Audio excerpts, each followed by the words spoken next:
Welcome to our first beginner class in like 4 or 5 weeks.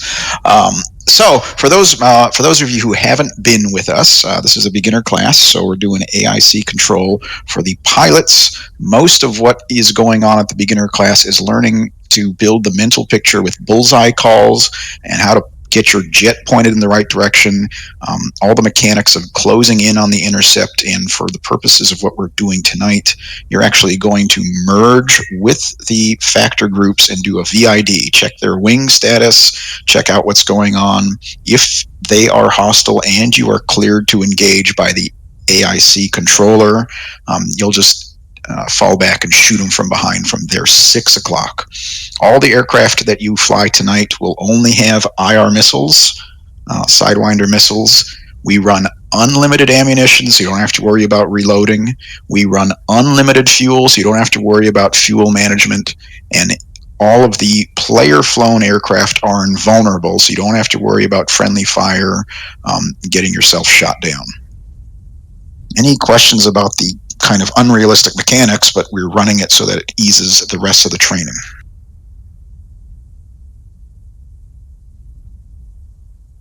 Okay. Then, as Fa pointed out, so some more mechanics from the mission file itself.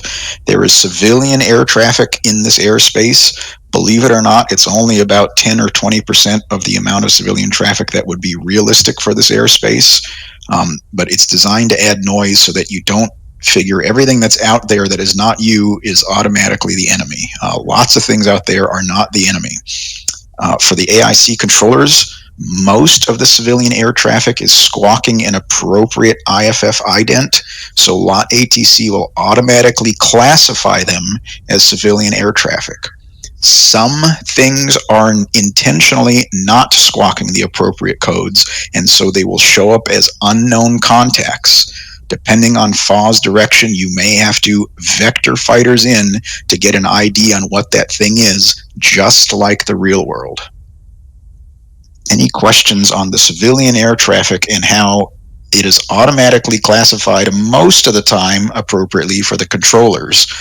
But I guess what I didn't mention is the pilots have no idea, so you're reliant on the controllers for that. Any questions about those mechanics? Okay. While we're talking about the pilots being unaware of IFF and modes and codes, the in-game data link from the AWACS planes is turned off. The in-game data link cheats. It uses truth lookup to automatically classify things as friendly or hostile, and there's no kind of neutral option for civilian aircraft. So that is turned off. So the only things you're going to get on your data link is information from friendly player-flown jets that are publishing their information to the data link. So if you've been playing like most of the DCS servers are set up to be, where you just connect, you turn on your data link, and you automatically get kind of the magic picture of the sky from the in-game AWACS, that does not happen in these missions. So the goal is to teach you to be reliant on the AIC controller, just like the real world. Any questions on those mechanics? Okay. Then during mission execution, as I mentioned, you have unlimited fuel. So everyone's going to spawn at Sakumi Airfield. You just take off. We're going to marshal overhead the carrier. So the carrier has TACAN 74 X-ray. Typically, we're going to marshal at the 15,000 to 20,000 foot block on just establish a circle. Everyone gets into formation. Once everyone's ready to go, you'll do your check-in and do each evolution. You do the evolution, Magic calls out the picture, you take the commit, you do the merge, you check to see if they have wings dirty, whatever it is, you might shoot them down, you might not. At the end of the evolution, you're done. Everyone flows back overhead the carrier, and we also start the debrief at that point. Typically, the AIC controllers will go first, talking about what they did well and what they can improve on. Then we'll go down the pilots, then Fa will give his feedback, then I'll give mine, and then we'll start the next evolution. Any questions on the mechanics and procedure for each evolution that we're running tonight?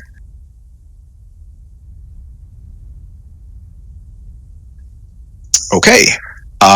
People have rated themselves with some pilot rating. If you are below pilot level 5, You're not even going to run your radar tonight. If you're in an F-18, just go ahead and turn that switch by your pilot's right hip. Just throw that thing off. You don't need it. It's just going to cause confusion. You should be working on building the mental air picture anyway. You don't want to be managing your jet, flying formation, trying to figure out all the radar stuff, and trying to handle the mental picture at the same time. It's just going to overwhelm you. You won't need to worry about it. You're relying on your flight leads who are more experienced to give you direction on what you're doing. Just focus on kind of building the picture and staying with your flight and keeping all of that in your head. Any questions about how most of the kind of less experienced pilots are not going to be running radar at all? Hawaiian, do you want to go see for the pilots that are P0s? Make sure they understand how to set up the air-to-air waypoint, i.e. the bullseye inside the... True, yeah, we'll do that after we pop in. So as Fa mentioned, we're not going to talk too much about it now because there's a lot of things that we're going over in the briefing, but when we get in the cockpit, if you're flying an F-18 and you're a newer pilot, I will talk you through how to set bullseye as the air-to-air waypoint. So you can use your SA page to move that cursor around, so when Magic says, I have a group, and it's at bulls 13065, you can slew your cursor over to 13065, and if someone else is providing their radar data link and they have a return from that place, you can kind of get some good SA from that SA page on where you are and where the group that Magic just mentioned is and how it's performing and where it's going. But we'll talk more about the details, the mechanics of how to set that up once we're all in the server. Any questions about that before I continue with the brief? I missed which airfield we're going to be running. The blue aircraft are going to take off out of Sukumi, but it's no factor if you're a controller. All the aircraft are just going to marshal over the carrier, and since they have unlimited fuel, that's where they're going to be for the rest of the night. Any other questions before I continue the brief? Okay, so as I mentioned, there are civilian aircraft, and I have a lot of ATC open so I can see them all. They're starting to populate the airspace because the server came up 20 minutes ago. Then there are factor groups, fighters, enemy bombers, just maybe helicopters. There's lots of things that could happen. Even we don't know what they're going to be. We call a special function that randomizes the location and the jet types and what they're doing. So we don't know what is coming. Just pay attention to your controller. But one thing you do not have to worry about is all the groups that spawn at the beginning level are benign. So none of them are going to lock you up and shoot you down. You can waltz right up to them. You can fly right in front of their nose. You can fly all around them. They're not going to react to you unless FA manually steps in and changes their behavior. So you don't have to worry about getting shot down. You don't have to worry about any of that. Just relax, take your time, learn to build the mental picture. If you're kind of a newer pilot, learn to fly in formation, learn to pay attention to what's around you. That's what the beginning classes are all about. Any questions about how the targets that you're going to encounter tonight are benign? Okay. In the AIC Session 16 chat channel, I've put the Enfield flight, so if you have not renamed yourself appropriately, disconnect from the server and name yourself appropriately.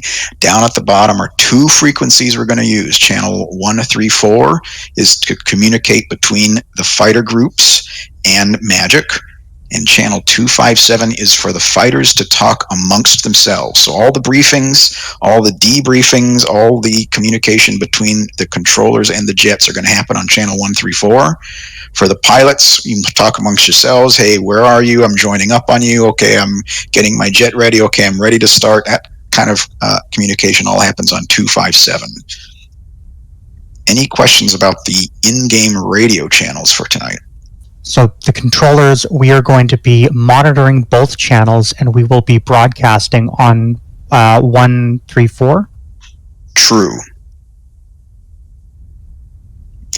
Okay, so then the controllers also have an additional channel. There's an intercom channel that you all will be using so that you can talk amongst yourselves, and it's not even possible for any of the fighters or anyone tuning on any radio channel to hear you. And that's useful when you do this for other servers and whatever. You're going to want the intercom channel to coordinate amongst yourselves how you're divvying up the airspace. So we're giving you that practice now. So as new controllers, there's really one channel where you're transmitting. There's a second channel which is really kind of listen only, and then there's a third channel which is communicating on the intercom amongst the controllers yourself. As you get to the intermediate and advanced levels, that'll expand to 5, 6, 7, potentially 8 radio channels you have to keep track of, maybe 4 of which you need to transmit on. So we're getting you used to listening to multiple radios and potentially transmitting on multiple radios at once. So if you have not looked at the SRS settings, there is an option for some ear cup diversity. So for example, you might want to put one radio in your left ear only, another radio in your right ear only, a third radio that talks to both ears. Those settings are in the SRS settings section in the application if you haven't seen that. Any questions about the multiple radio channels?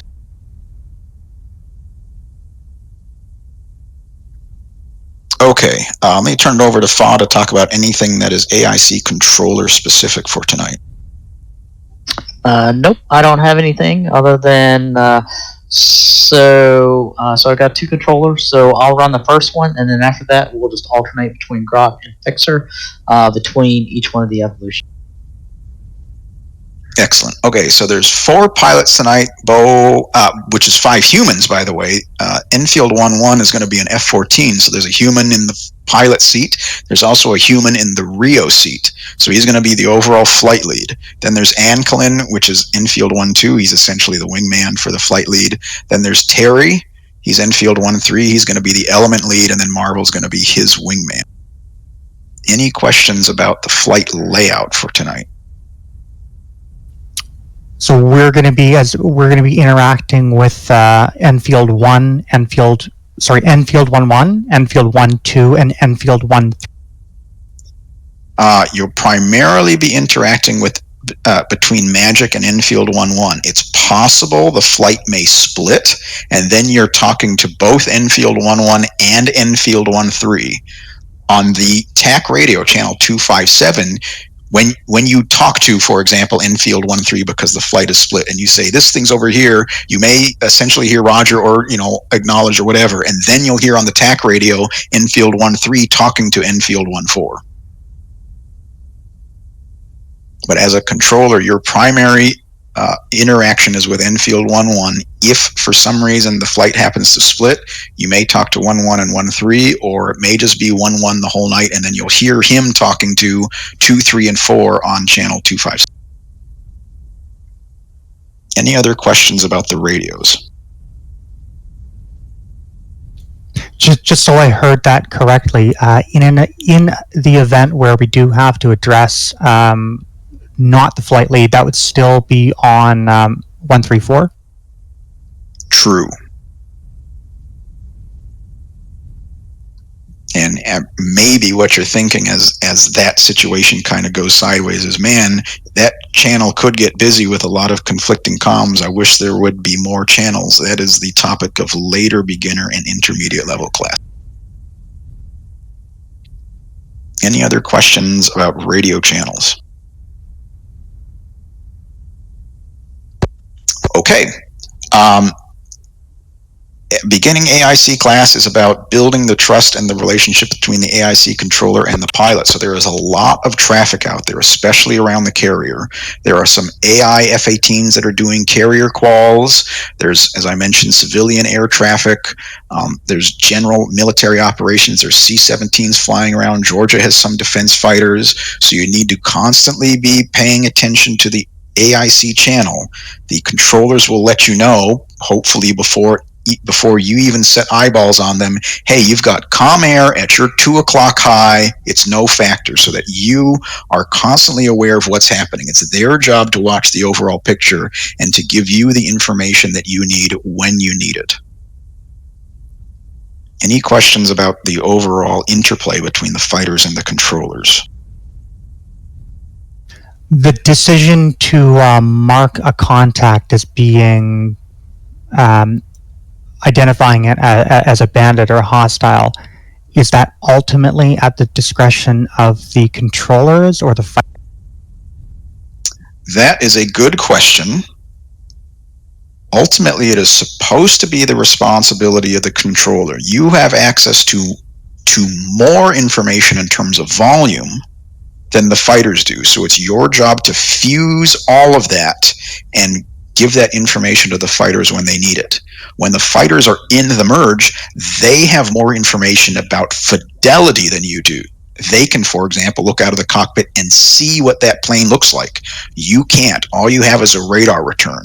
And so that communication is important, especially in the merge where timeliness matters. And that's one of the reasons why the adversary groups are all benign, so you're not artificially restricted in time. You have all the time in the world you need to communicate what you see, for the AIC controller to take that into mind, potentially discuss it on the back radio with FA before deciding if this is a hostile group or it's something that is not going to be engaged for whatever reason. Any other questions on that topic?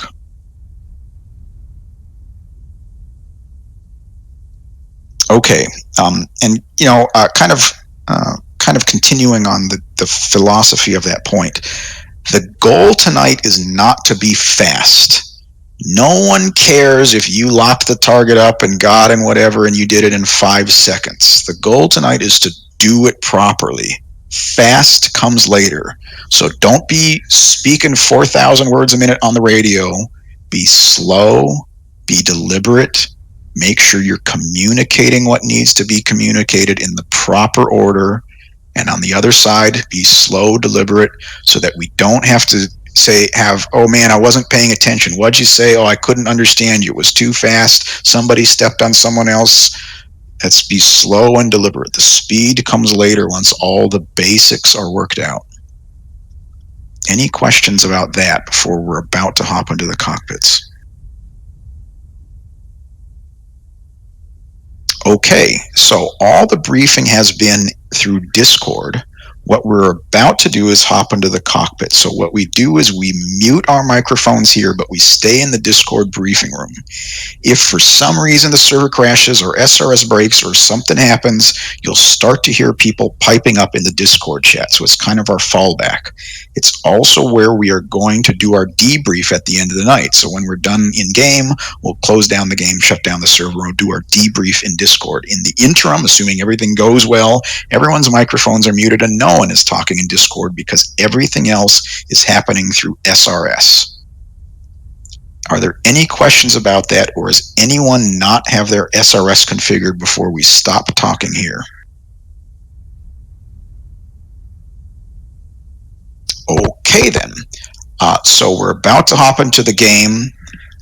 When you get in the game, if you're a controller, come up on the intercom channel 20 and check in with FA, and he will get you spun up and answer any questions you have about SRS and getting particular frequencies set and all of that. If you're a fighter pilot, hop into your jet. Let's see. Bohoha, there is a special jet near the top of the list. They're called lead airplanes. So there's a Mirage 2000, there's an F-14 and an F-18. So whichever one you want to get in, I presume the F-14, make sure you hop in that one. That has some special has a special role for the script about where it spawns things. It spawns things relative to that plane. So make sure you've hopped into the leader plane. Everyone else, just hop into whatever plane you like that is not the lead plane, and you'll establish on your flight lead at some point. But once you've gotten into your plane, come up on 257, do a radio check. If you need help being talked through in an F-18, setting up your air-to-air waypoint so it's bullseye, I will do it there since this is a beginner class. Even if you don't need help, I'm going to do it anyway so you can listen and follow along and make sure you've pressed the right buttons and got your jet set up the right way before you take off and you forget how to do all that because your mind is working other things. So that's the procedure. AIC controllers, after we jump in, come up on intercom channel 20, talk with FA. If you're in the jet, come up on channel 257, do a radio check, and then I'll talk the F-18 guys through how to set up their jets for tonight. Then everyone will take off. We'll rendezvous overhead the carrier and get started. Any questions about any of that before we hop into the game? Brilliant. All right, let's hop into the game, and pilots contact me on 257. And mute microphones here.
Checking in on 257, green jet.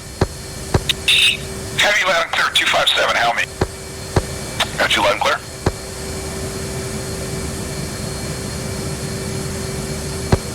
Marvel radio, Enfield 14 radio check on 5-7. 1-4, heavy loud and clear on 257, help me. Green jet, hear you loud and clear.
Enfield 1-2, radio check on 257.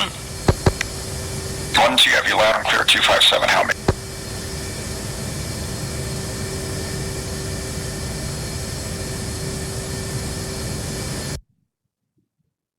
Enfield. Enfield 1-2, have you loud and clear on 257, help me.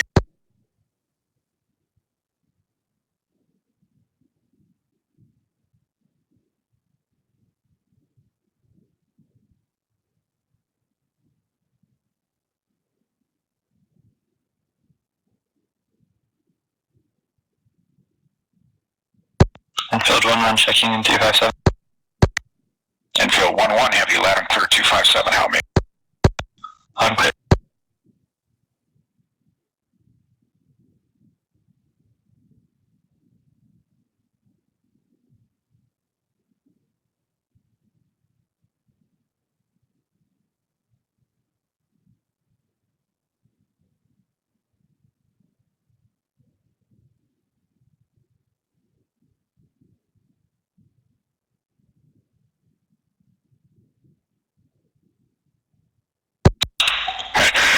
Enfield 1-2, radio check 257. Enfield 1-2, have you loud and clear 257, how me? Loud and clear. Enfield 1-1, you have 1, 2, 3, and 4, all up on 257. Enfield 1314, I think you guys are experienced enough F-18 pilots. You need a talk through on how to set your air-to-air waypoints.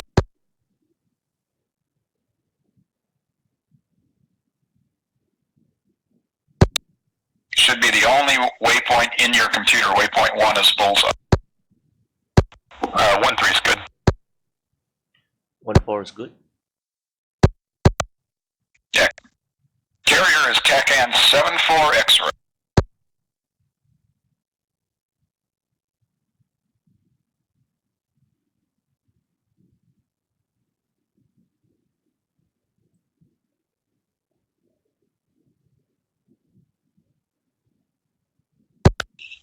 Rendezvous with your flight lead and establish an orbit overhead carrier. Enfield 1-1 taxiing runway. Enfield 1-1 taxiing runway 1-2.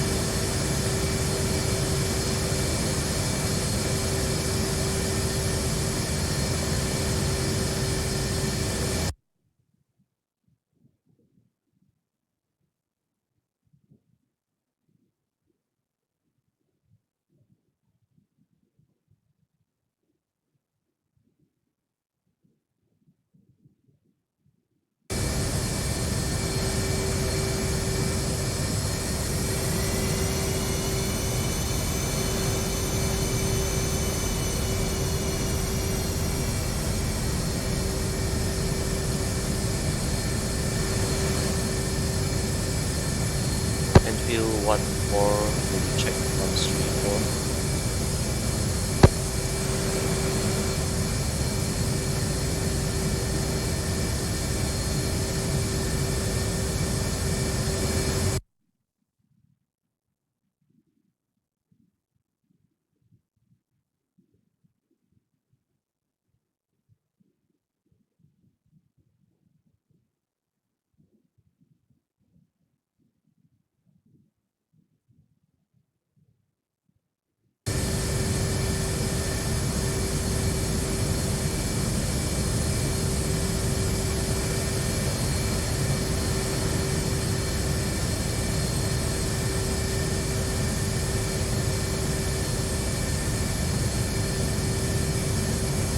Alright, 1's taxiing runway 1-2.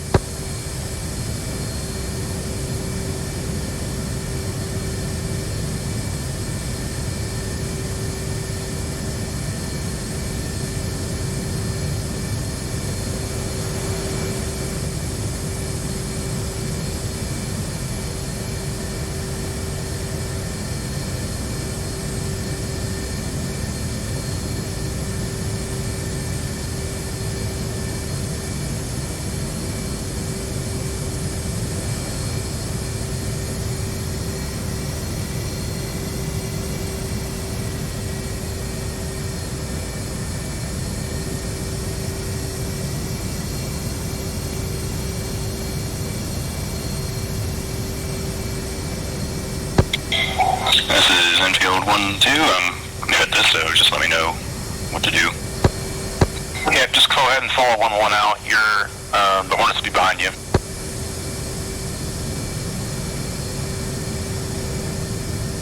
Yeah, 2-1, just taxi runway 1-2.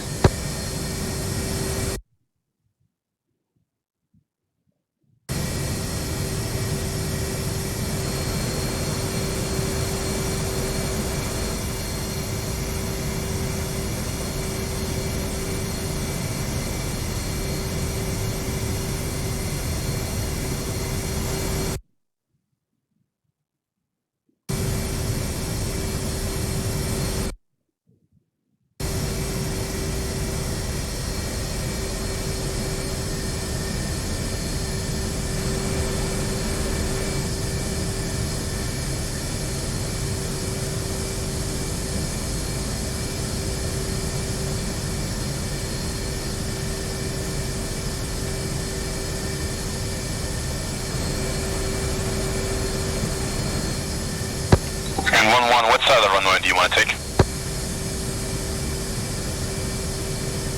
This is one. Here, we're gonna hold in position, and then you guys can hold short of the runway and take off after we do, about 10 seconds. Okay, so you want us on the hold short of the taxiway? Oh yeah, roger, let's do that. Hey, Sherman. Okay.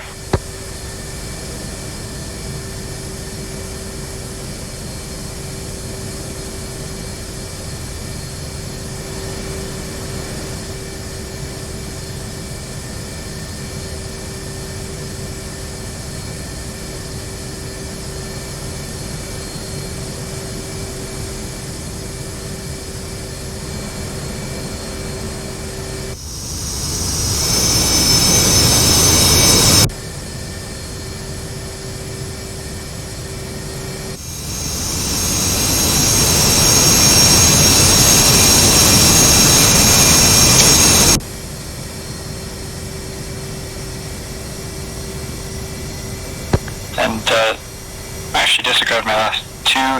You can line up beside us on the left, and 3 and 4 are behind us. Or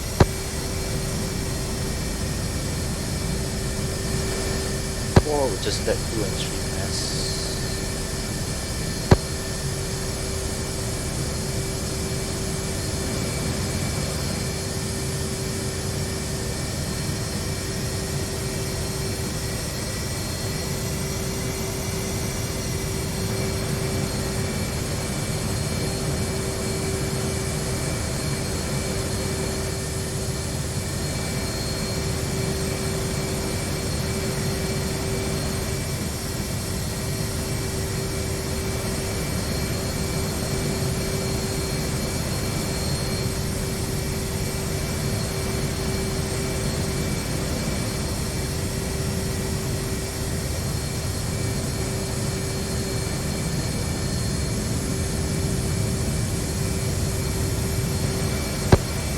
Hawaiian, you up on 134? Hey, firm 134.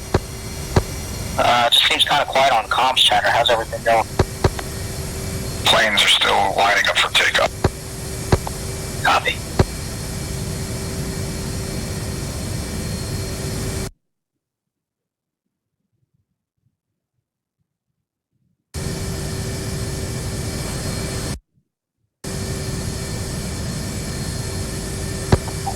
Alright, 2, 1 set, you look good. 2, roger. Alright, 1 will be running our engines up to 90%. Do a 10-second interval and take off.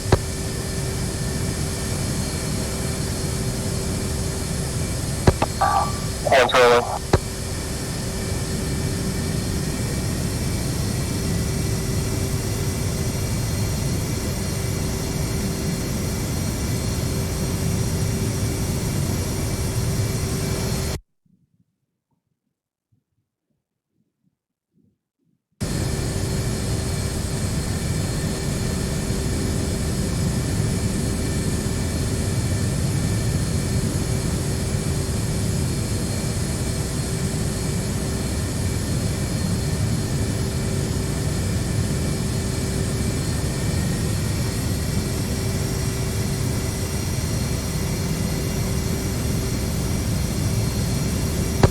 Please roll.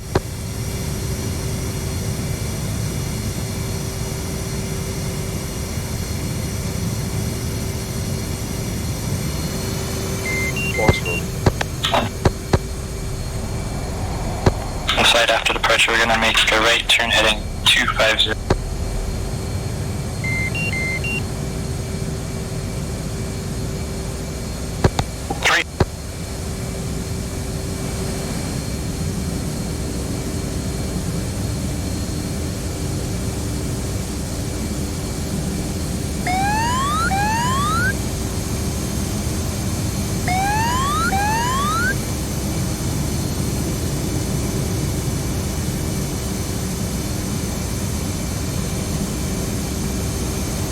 On site, we'll be at 350 knots, climbing to 15,000.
step up the speed, you have unlimited fuel.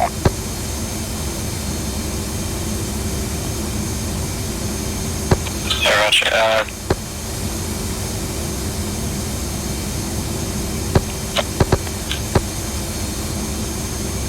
Does everybody have data link on?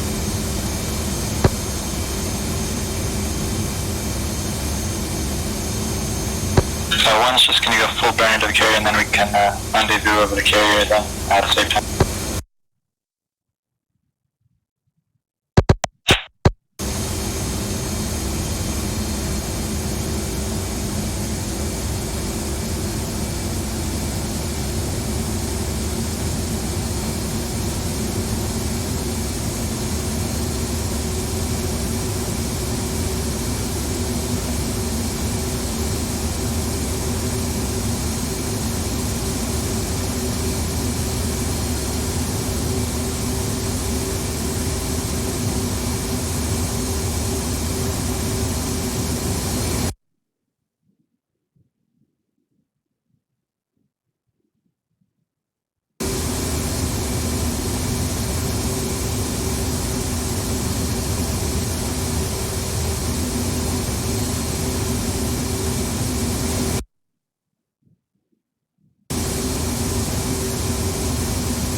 Okay, one will be entering left-hand orbit at 15,000 as the carrier.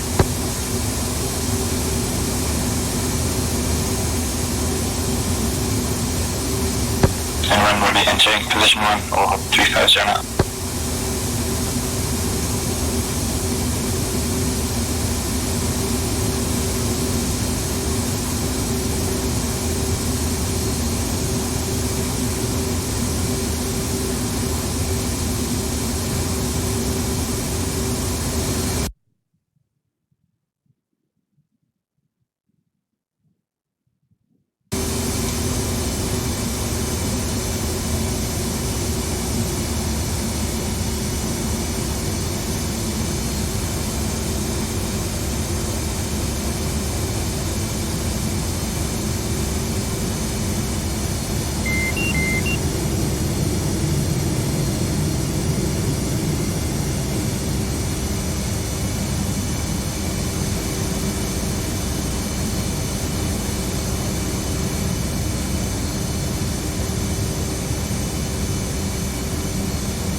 Alright, when the flight is together, you can start your check-in.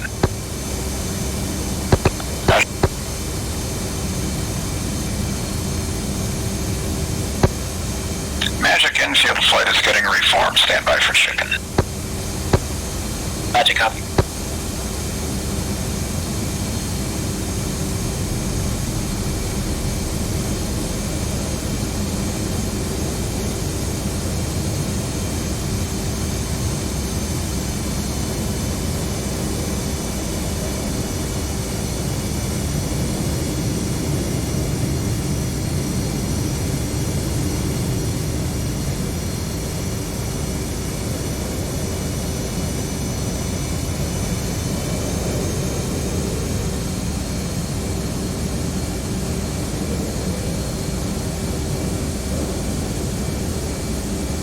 Okay, flight, what's your start?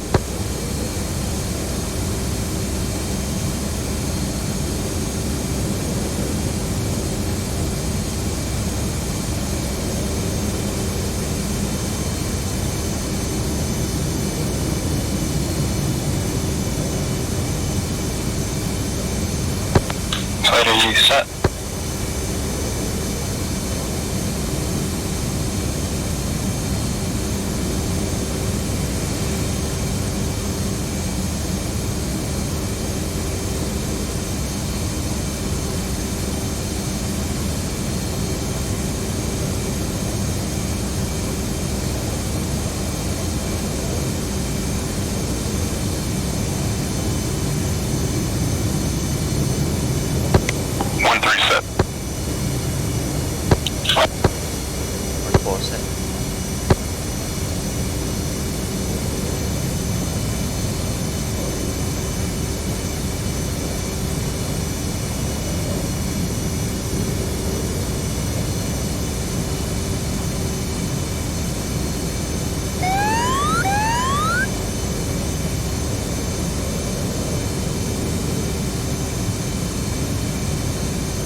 Magic infield 1 flight, 2 ship F-14, 2 ship A-18, off check, bulls, 1, 3 for 53 miles, at Angels 15.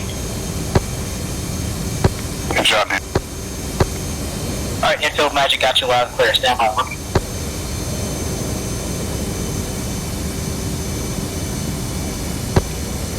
Infield Magic radar contact, Alpha check, all 20351.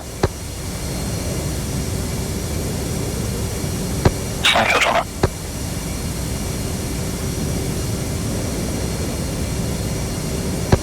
Infield, Magic infield 1 flight, class picture. Infield, pictures clean.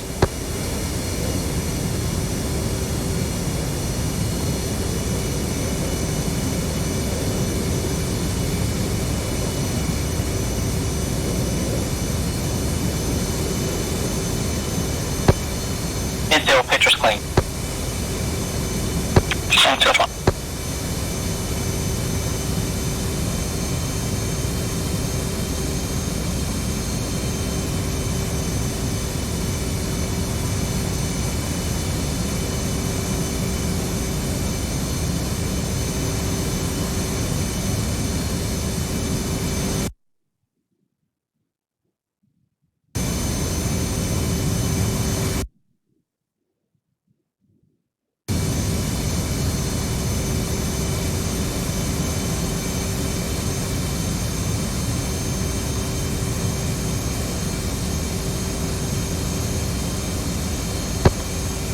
Infield, 2 groups. First group, Vol 15092, 14,000, track northwest, bogey.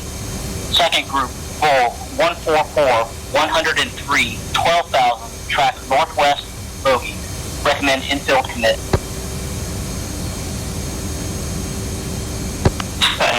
Infield 1, flight commit, first group. Infield, 2 groups, range 15. Lead group, Vol 15188, 14,000, hot, bogey. Trail group, 12,000, hot, bogey. So let's roll out was 1-0. And field 1, commit lead group.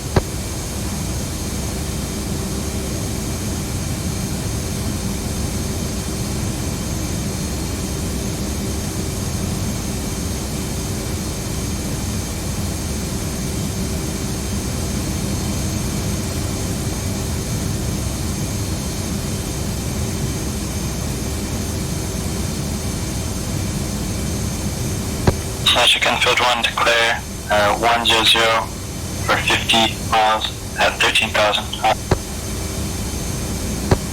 Infield, lead group, raw 10750, 14,000, hot, bogey.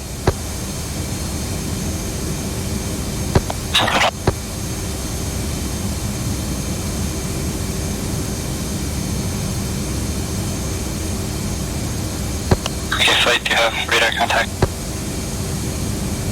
Actually, disregard. 3, do you have radar contact?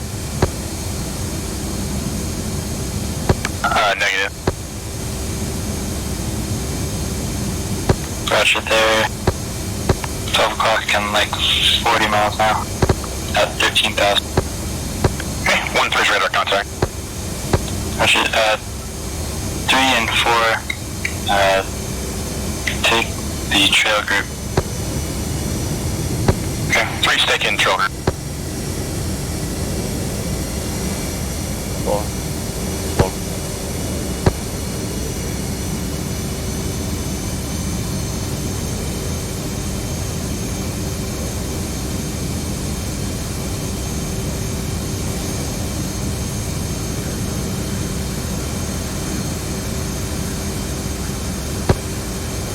Infield, trail group, raw 11040, 14,000, hot, bogey.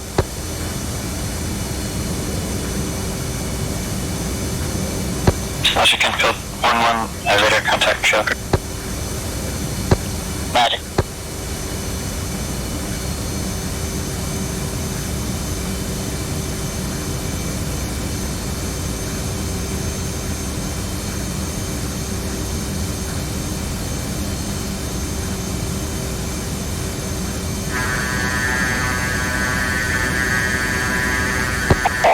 So I'm going to go and drop the 13 out, 1,000 to be crossed to DCS. Okay, 4, go ahead and take trail group -2.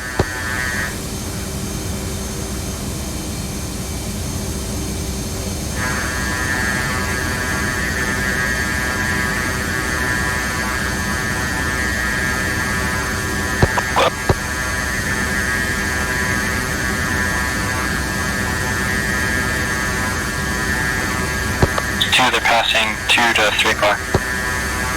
3 is visual first group, bandit.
Fox 2.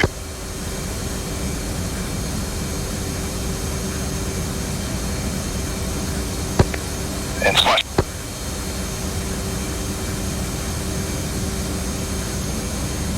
We switch to PID first.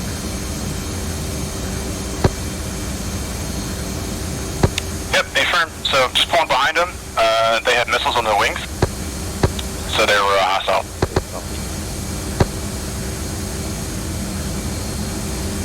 So Roger, IMC. And trail of the lead groups.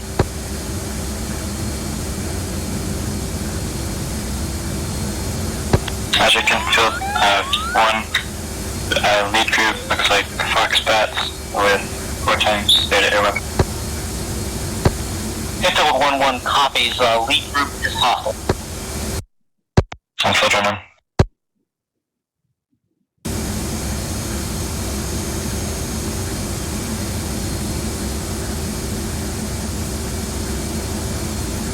I'm filtering 1-1, teaching.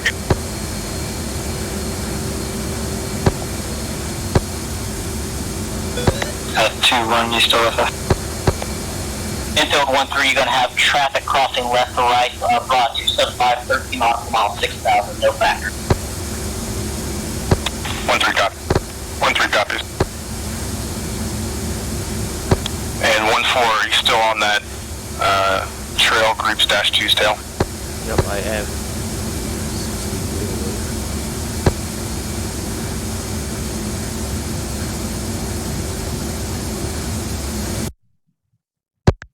And Infield 1-3, that group is now directly between you and the trail group, still no factor proceeding left or right. 1-3's visual. Visual S3. Magic. And Fox 2.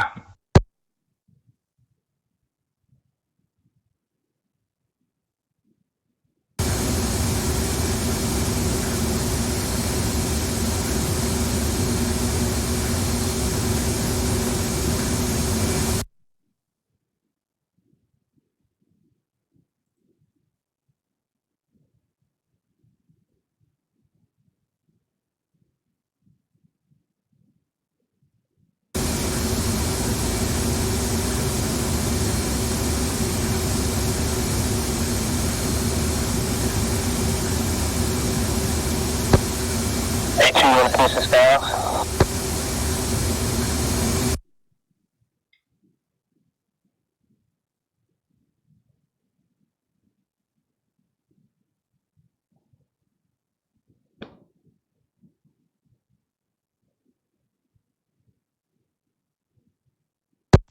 You wanna take the shot?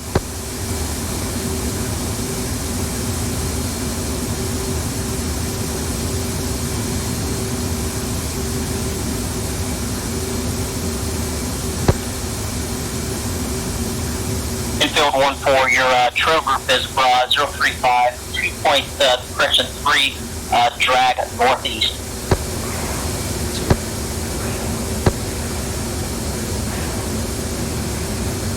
Magic Infield 1-1 splash. That's about. Infield 1-1, magic copy, splash 2, lead group. Infield 1-3, trail groups 3357, 14,000, drag northeast, bogey. Field 1.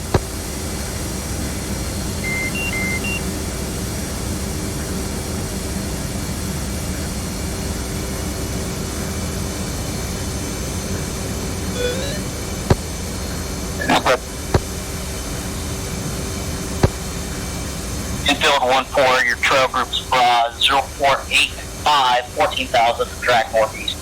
2-1, we're gonna turn left to 330.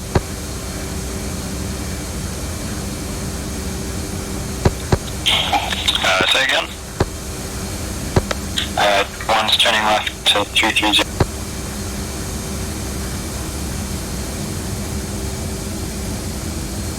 Alright, 320. Infield 1-3, trail group 3404, 14,000, drag northeast, bogey. 1-3.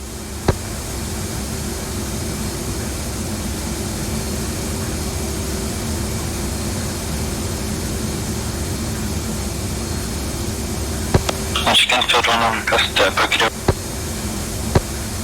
Infield 1-1, trail group 2059, 14,000, hot bogey, being intercepted VID by playmates Infield 1314.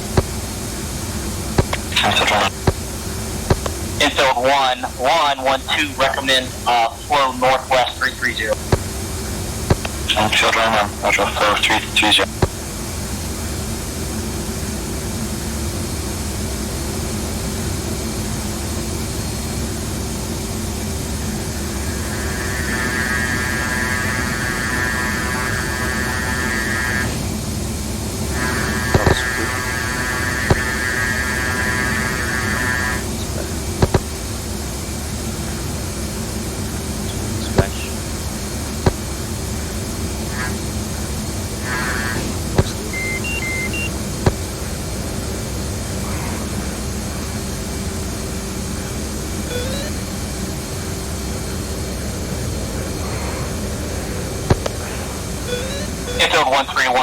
trail groups faded.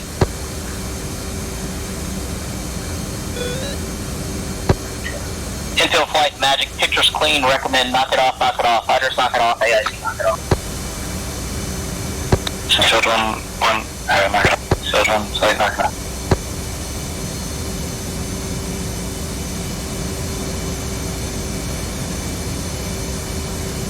Field 1's heading back to and we'll orbit at 15,000.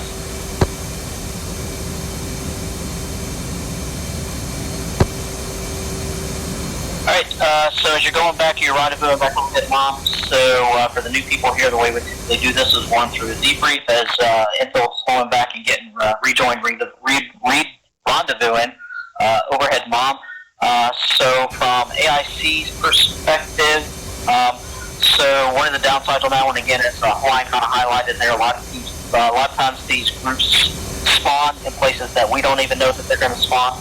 So this one just happened to spawn down to the southeast of Mom, tracking directly towards Mom, so it kind of puts you in a position to where you're almost coming back into all that traffic pattern with Mom and things like that. Not much I can do about that one, but overall, so we're talking on the back radio between the other AIC controllers. So my perception on that seemed to be a pretty good run. There was not much radio comms, not much radio chatter, which is, to me, a good indication everybody's got the best SA. And that's one of the downfalls between a lot of top AIC controllers. They feel like, hey, there's nothing being said on the radio. I feel like that I've got to step in and say something here. But I think that was a good evolution to kind of highlight. As an AIC controller, you need to build up the SA to listen not only to the AIC conference, but also listen to the TAC frequency. So that was good coordination between Infield 1-1 and Infield 1-3 flight to get the radar contact information, get the target sorting out there on the TAC radio. And so as I'm listening to that, okay, all right, there's no need for me to step on the radio. You've already got radar contact, you've already done the sorting target, everybody's flown down range. So from an AIC perspective, I think that one went pretty well. So I'll turn that over to the infield flight for Infield 1-1. Any feedback on it?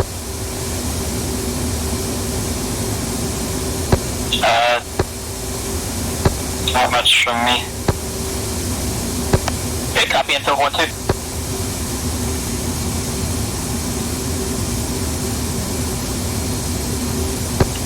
Just trying to keep up.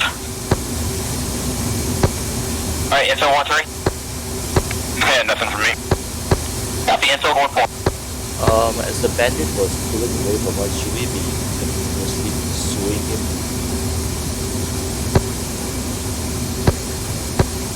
Last engagement. Sorry,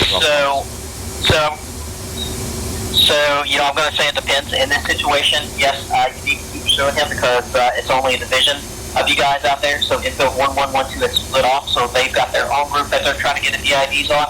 So that leaves you as Infield 1-3 and 1-4 that you've still got to prosecute VID in your group. So yes, even though you're getting in that tail chase, you still need to stay on them.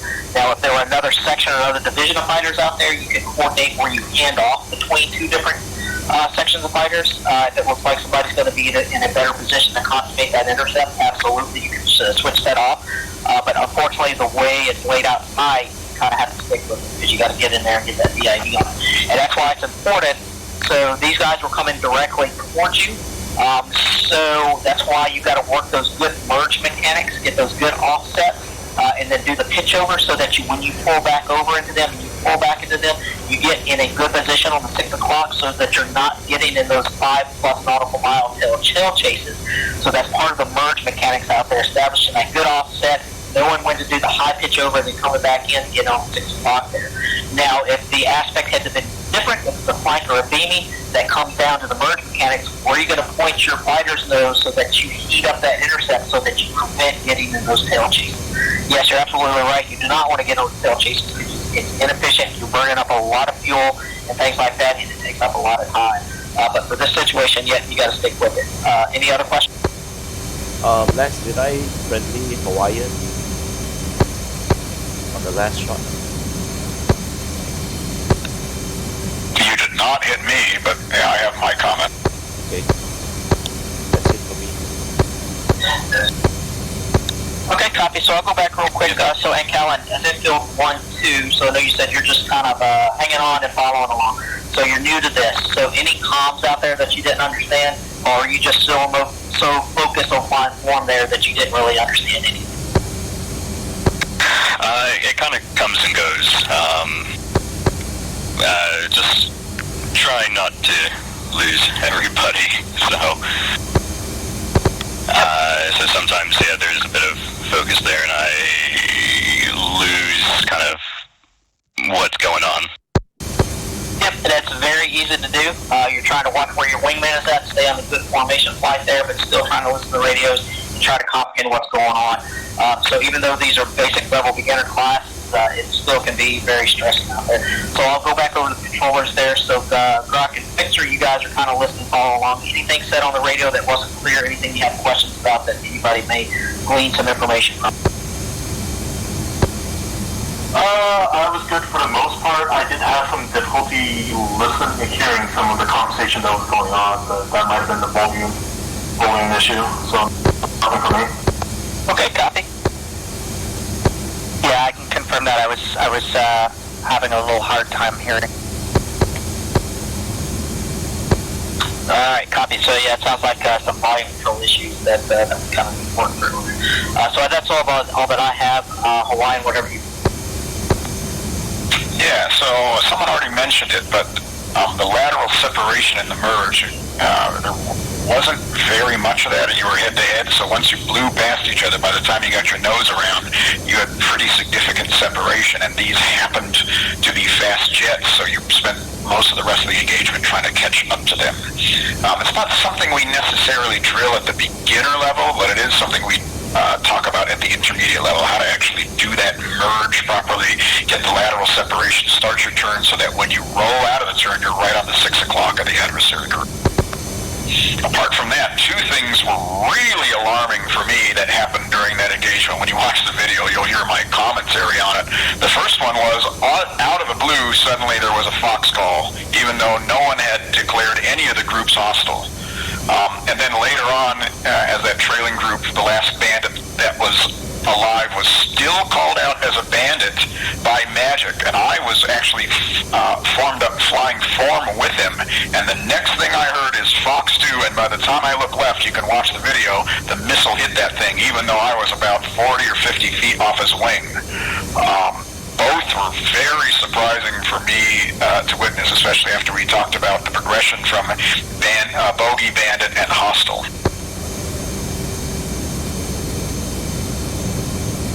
Okay, so what do you want us to determine on here that they're hostile? Because they're not going to maneuver aggressively towards us, but as long as we VID them, right, and I think the term used, I think it was dirty, we need to tell you they're hostile before we can shoot them? One option is you could declare them to be hostile, but you have to back that up legally later on when someone reviews all that stuff in the real world, right? So a lot of this is driven by real world ROE. So what happened if this were a realistic engagement is, let's say we knew for a fact that they were Russian aircraft, and let's say that we were actually in hostilities or elevated tensions with the Russians, and you saw that they were Russian, and you saw that they had missiles under their wings. What really happened is you shot them down over international waters, so you committed a war crime. No, I'm saying just tell us what the ROE is today. The ROE is you should be negotiating with the controllers until the controllers declare them hostile, simply because these guys are passive, so there's no chance they're going to lock you up or fire on you. So do the controllers, what changes when they're giving us the picture and bogey dope calls to when we VID them?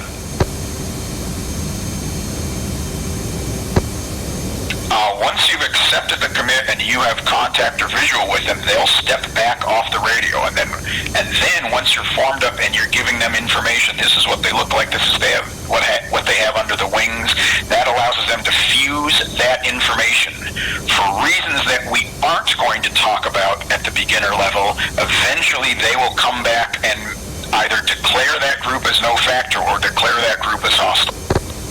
And the reasoning behind all that is what we we discuss at the intermediate level. But at this point, what likely happens is FA on their intercom tells them what it should be. Okay, I just want to make sure I say it right. So you're going to call them bogeys. We're going to VID them. We're going to tell you that they are jets with missiles, and then you're going to call them hostile at that point? True.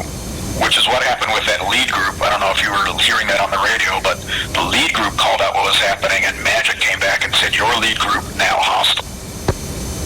Okay, so what's the brevity or what's the terminology for us to VID them as hostile? We just say, or describe them as hostile, right? So what do we have to say at that point? You don't really VID anyone as hostile. Hostile is based on the actions they have. So if they fired on you, they're hostile. If they haven't fired on you, you can't be guaranteed that they're hostile. Yeah, so what I'm saying is, how do I describe them to the controllers today so that they ID them as hostile? So Terry, really all we're looking for is you're getting a VID. Hey, this is a MiG-21. He's wings 30 air to surface, wings 30 air to ground. And if there's any markings on there, if it's got a star or anything like that. And then so once you get the good VID, okay, that's off. Okay, thanks. I just want to make sure that we play the rules today to get to the end state. Yep, absolutely. And so it may have been a little bit confusing the brief and all that and things like that. So so going forward here, so since we're kind of doing the beginner level classes, it'll be bogeys, which forces the infill flight to go in to get the VID, pass that information back up to Magic Controller, and from there, then we're gonna do place indism. Okay, now this guy's hostile, just so that you can shoot them down, clean the picture up, and then we get rendezvous back up and we debrief.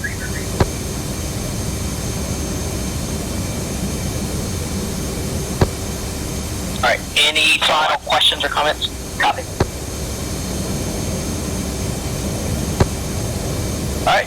So infill flight, give me just a second on the back frequency to talk to the controllers because we'll have a new controller come up. So from here on out, just expect pretty much like single groups because we've got new controllers coming out. So stand by.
Fighter, you also.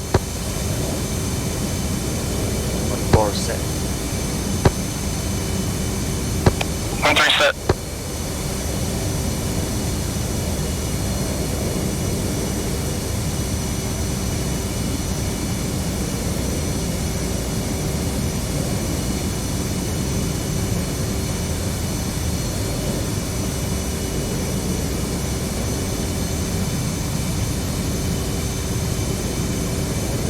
Magic infield 1-5, you ready for us now, or do you want us to continue waiting?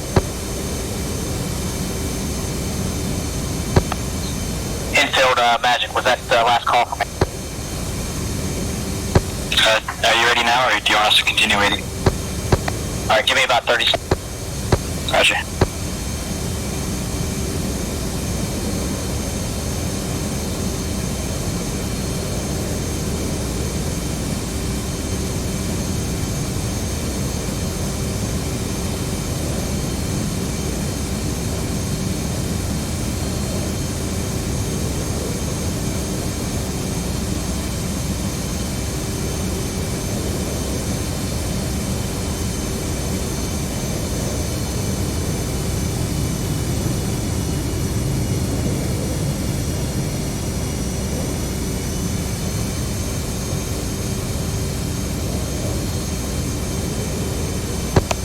Infield 1-1, this is Overlord. Got AIC control on Hall 5 Magic, standing by whenever you're ready.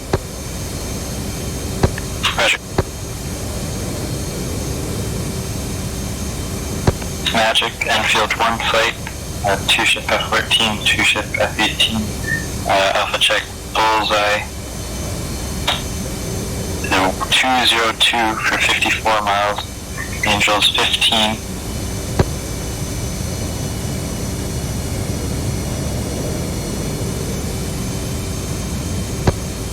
Infield, got you loud and clear, radar contact, good Alpha.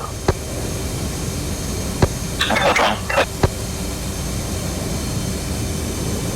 Magic, Enfield 1 flight, request picture. Infield, picture clean. Enfield 1.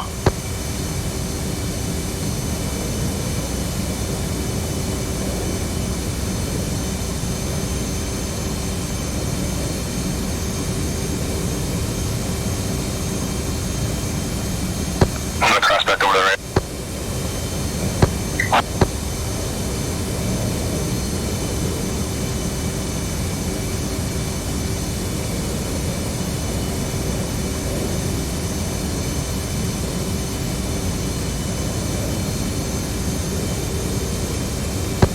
You can go cruise, makes it easy. There you go, cruise.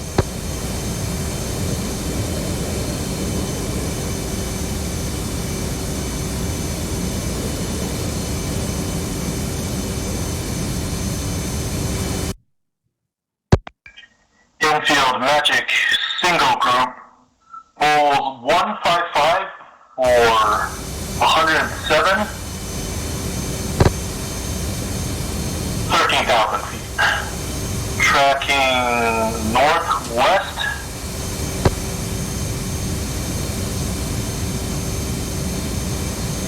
Enfield 1 flight. Oh, Enfield 1 flight, committing, group.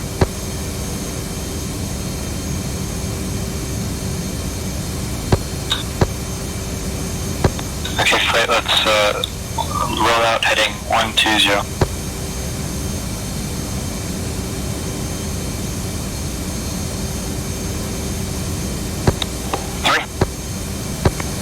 Infield, single group, 157 for 102, 13,000 hot.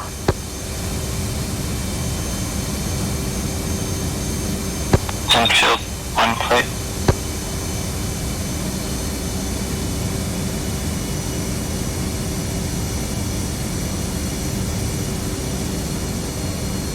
Enfield 1 flight, declare brow 125 for 70 miles at 13,000 hot.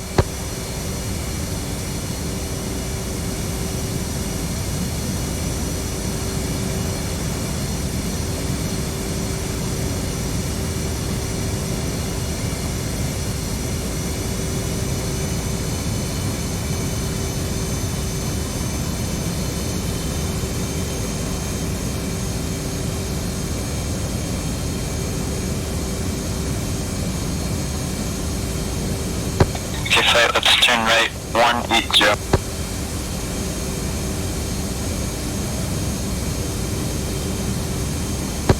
Three. 4,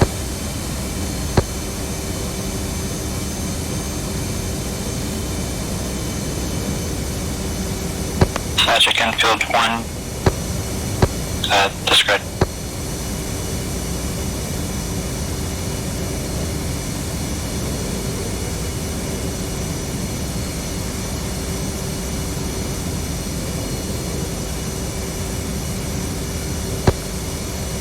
Infield, Magic, single group, raw 125.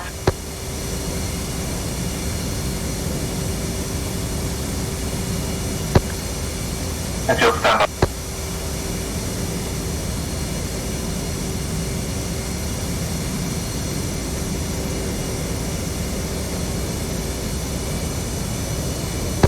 Okay, and these Infield, single group, bra 121, 43, 14,000 hot.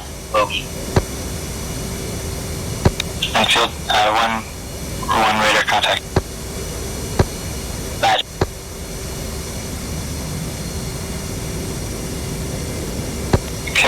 turn left 170.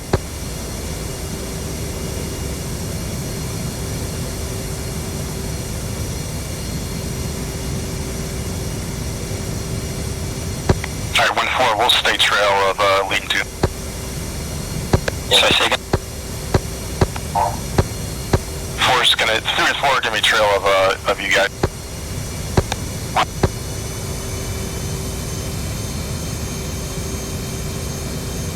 And contact about 10 o'clock and 30 miles at 13,000.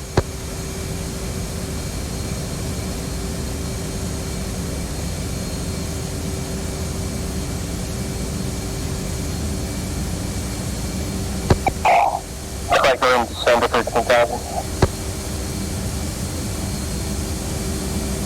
Flight turn left 150.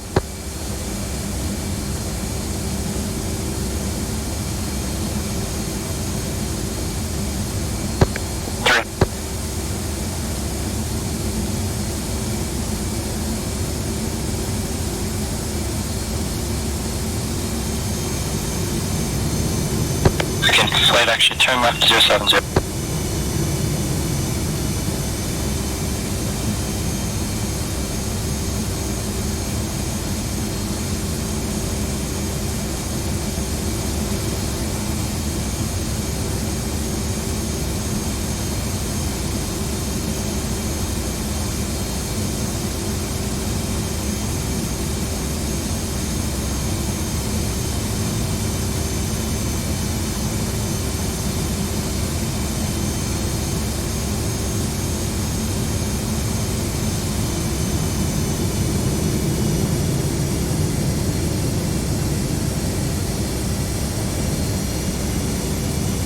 Russia contacts 12 o'clock, co-altitude 13 miles.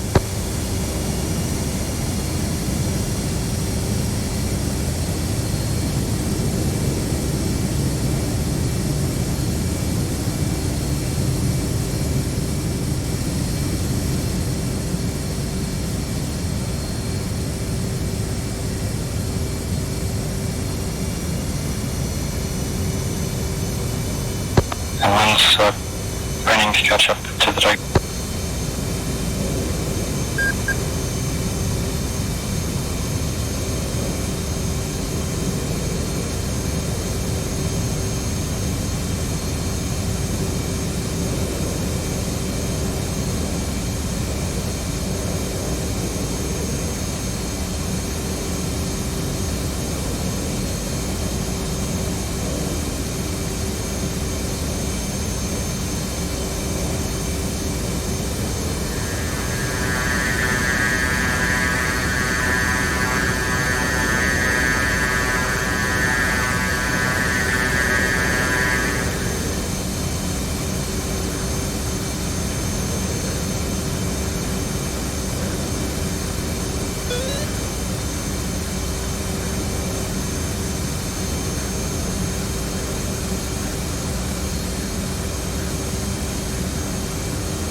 Magic Enfield, one flight. Pick that group is a, I forget what it's called, it's a Russian supersonic bomber. It's not a Tuple of 133, I don't think, but something similar. Airfield, Magic copies. Group is declared hostile. Roger, hostile. So not 133, I mean 134. Okay, and one's engaging. One, Fox 1.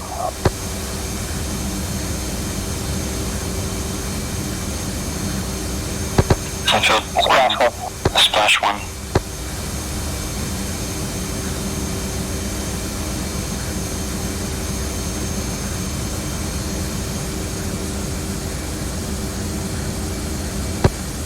Enfield, you have friendlies 2 o'clock crossing from right to left at 8,000 feet. Sunfield 1.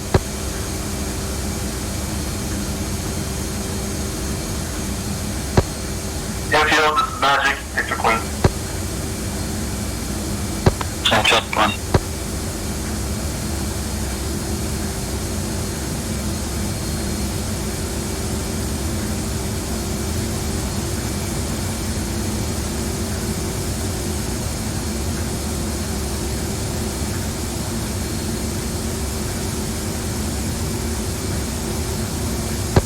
Alright, 99, knock it off, AIC's knock it off, fighters knock it off. Infield 1, knock it off. Infield 1, plate, knock it off.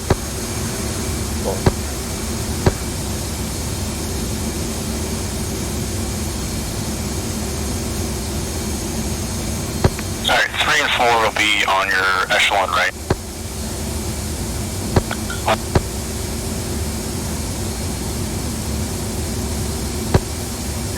Alright, for the infill flight, looks like you're pretty much already overhead bomb there. Just kind of rendezvousing back up to your pre-assigned altitudes there. So for Grok, the way we do this is you kind of lead the evaluation here. You provide your own self-critique, kind of what you thought about that run, that evolution. Provides things that you think went well as far as your comms and all that stuff, things that you think you can work better on, and then we'll turn it over to the infill flight for any feedback on that flight as well. So Grok, you've got leading the debrief evolution, so go ahead and provide your own insight. So, I don't think I did too good on that one. I kind of lost my head in the middle of all that, just kind of panicked and stopped thinking about anything. But I'm glad the air intercept groups got radar contact and everything that they kind of have on themselves.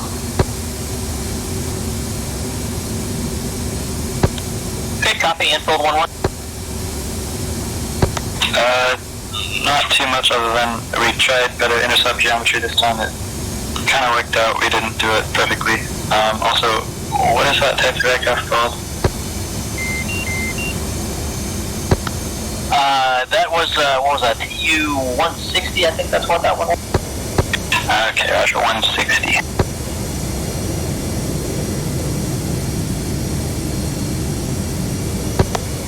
Okay, infield 1-2.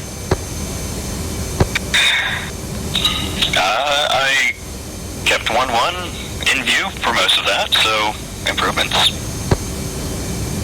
Alright, that's what it's all about, improving throughout the night. Infield 1-3. Yeah, so just for lead, it's like real difficult to track everything the AIC is saying, right? Like that's what you're focused on. When you keep in the back of your mind, you also have to manage the division. So it helps from the beginning, just get everybody where you want them. That way you know where everyone is, and then throughout the engagement, you can kind of move the pieces around and move us around to what you need to do and what the picture is being painted for you. Thank you. And then just for all of us, because we're all thinking real hard, so if you know that you have more to say and you're going to let off the button, just say break. And that way we won't respond to you, and then you finish what you were going to say, and then now we're talking over each other. So saying, half your sentence and then break, and then giving us the rest of it is perfectly fine. Got it. Okay, infield 1-4.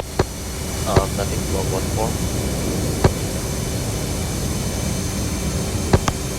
Alright, I'll provide my feedback on that one. So, for Grok, so overall, with you not having much control, I thought you did pretty well. However, we are talking on back radio, back frequency there, kind of talking through those things. So one thing just kind of be aware of, and this is just nitpicking here, and this happens all the time. I even do it myself. I have to catch myself do it. Just be careful of using the word for, FOR, when you're talking about AIC comps, because when you're talking about varying and ranges, if you throw the word for, FOR in there, in those comps, it can be easily confused for the number 4, FOUR. So just kind of be aware of that. So when you're giving your varying and ranges, broad 05030, don't say broad 050-430, because that 4 can kind of throw a little bit of confusion in there. So the other thing I'll kind of anchor on a little bit, and I think infield 1-3, Terry hit this perfectly. So for there was a couple of times there on the radios, you kind of start the comms there, you kind of step off the radio, step back on, a little bit of essentially backing off on the radio, and so it's like, okay, what's going on? Can I talk now? Can I talk now? Not talk now. So I think Terry, info 1-3 brings up a good point. If you got something and it happens all the time, I always put it out there: think, key, speak. Meaning, think about what you're going to say first, key the radio, and then speak. Don't do it, key speak thing, because what's going to happen is exactly what happened tonight, or on this last evolution. You key the radio, you start to speak, and you're like, crap, what am I supposed to say? You come off the radio, so just be aware of that. Think about what you want to say before you step on that radio. Nothing's wrong. If you do have to unkey, just say break, and then come back on the radio and finish out those comms there. The other thing to take into account here, so infield 1-1 actually calls out, hey, I got a radar contact. I don't remember the exact bearing range, but it was roughly Magic declare group raw 12770, 14,000. So for the AIC controller there, I think what you were fighting to do is you were trying to fight to find exactly the bearing and range of what was called back from the infield one. Do not do that, because I can tell you from an AIC real world perspective, it's never going to match up. It won't even match up in the DCS world, because it depends on where they've got their cursor in the A-18 and they're calling out all this stuff. It's not going to match up. So typically, if anything was within about 3 nautical miles of what is being called from the infield in the Magic flight, that is close enough to correlate your radar contact zone. So a good comms call would be from infield 1-1, Magic declare group raw 16970, 14,000. Right, Magic takes a look at it. Infield group raw 16669, 14,000, hot bogey. It's within 3 nautical miles, that is close enough that you've got good radar correlation between the two. You're talking about the same piece of metal and the same piece of airspace. So don't sit there and try to fight your system to get down Matt's ass down to the exact bearing and range of what was called back. You know about where they're calling, look at it, close enough to make the correlation, this is who your guy is. So just make sure. And that's what led a lot of that confusion on the back radio with Grok there trying to figure that out. That's why I had to step in. I had to get you good radar contact and get that information downrange. So again, pay attention to the radar correlation. If it's within about 3 nautical miles of what they're calling, it's close enough to say we're talking about the same piece of metal. Any questions on that? No, all clear. Thank you.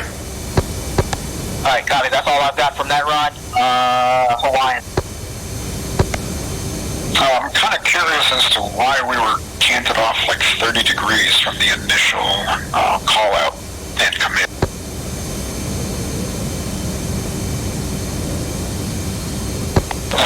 What do you mean? So when it was initially called out, we rolled out, I don't know, I think hitting like 150 or something, and then, or 120, and eventually we turned to the right 180, even though the contact was off to our left. So when we finally turned at it, we did almost a 90-degree turn. Yeah, so that was, we're increasing lateral separation in an attempt to not blow by them like last time. It might have been overdone just a little bit, but Right. Okay, so when you're committing, especially at that long range, it's better to just point your nose at them. Later on, in a later course, we'll talk about how to handle lateral separation. That typically starts at about 25 nautical miles. Gotcha. Otherwise, that's all I have. Okay, copy that. For the info flight, you're probably already rendezvoused up. Give me just a second for in on the back creek. You should have a new control on next evolution snap.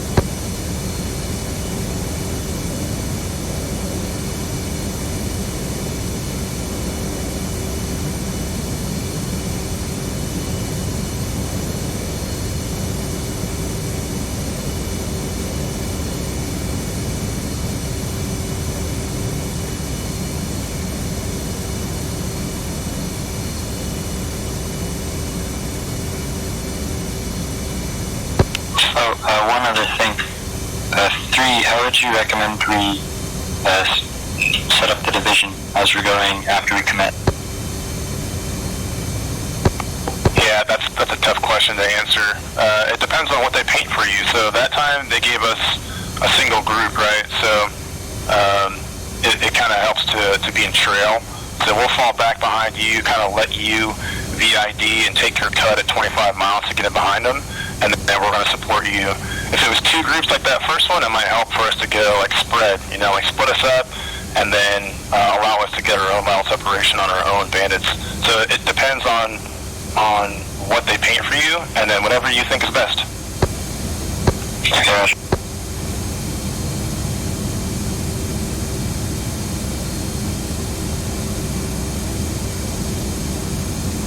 Yeah, but just don't be afraid to tell us what to do.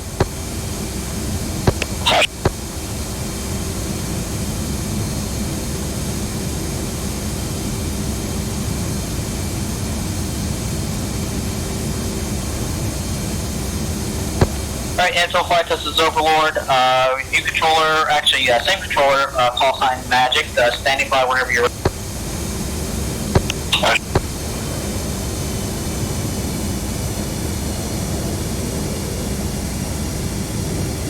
Magic Infield 1 flight, 2 ship F-14s, 2 ship F-18s, Alpha check Bulls 2-1-2 for 55, Angels 15. Infield Magic, got you on radar, good Alpha. Infield 1, flight roger, Infield 1, request picture.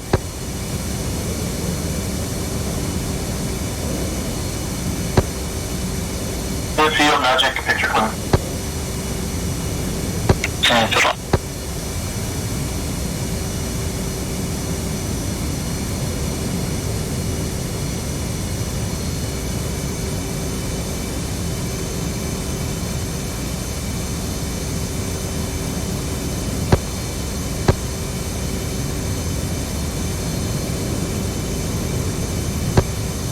Infield Magic, single group, roll 289, 37. Stand by. 25,000. Bogey.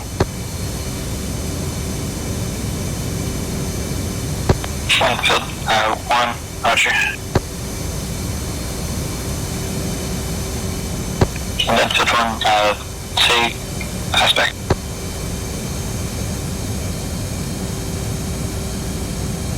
Okay, flight, let's roll out present heading, 340.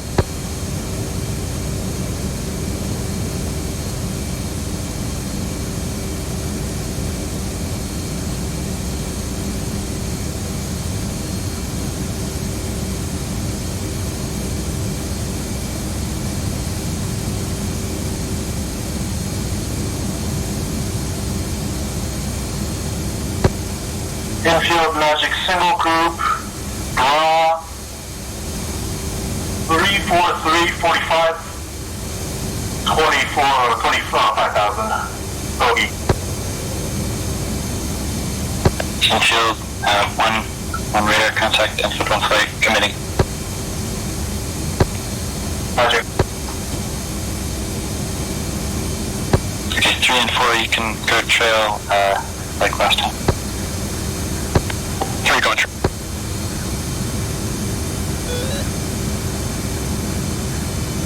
4, I'll take the left if you take the right. Copy. Good left. Forward good left.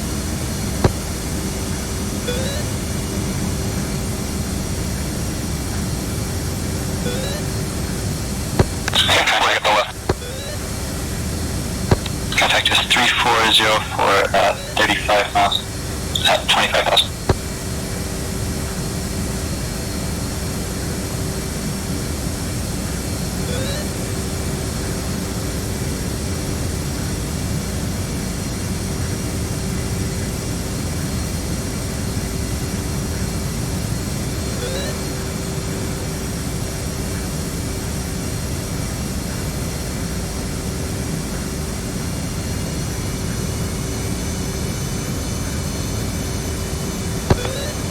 Infield Magic, single group, 335, 26,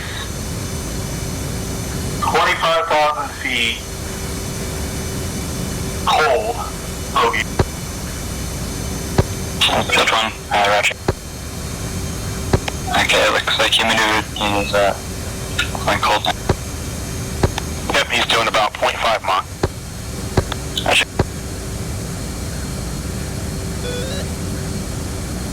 Okay, 1's gonna push up the speed a little bit. And 3 has that group as 2 contacts. Okay, roger. 1, how that is.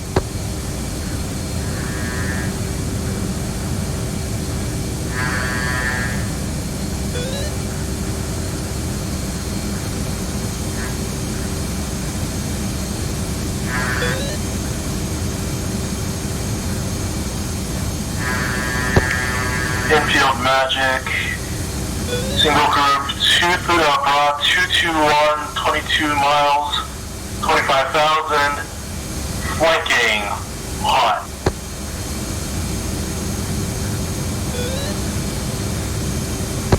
Infield 1. Actually, infield, magic infield 1, can you repeat that?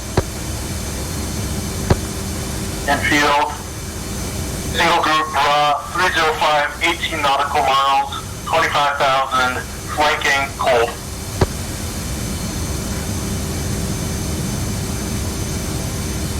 Infield 1.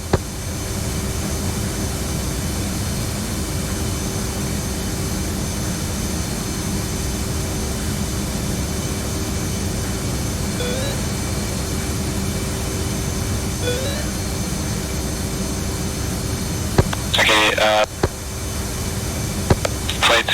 one's gonna pull back on us. And magic infield 1, radar contact lost. Infield, magic, single group, 275, 14 nautical miles, 25,000, flanking, beam.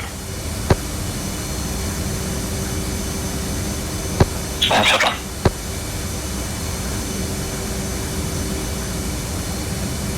Okay, flight 275. 4. And so let's climb up to, flight climb to Angels 25.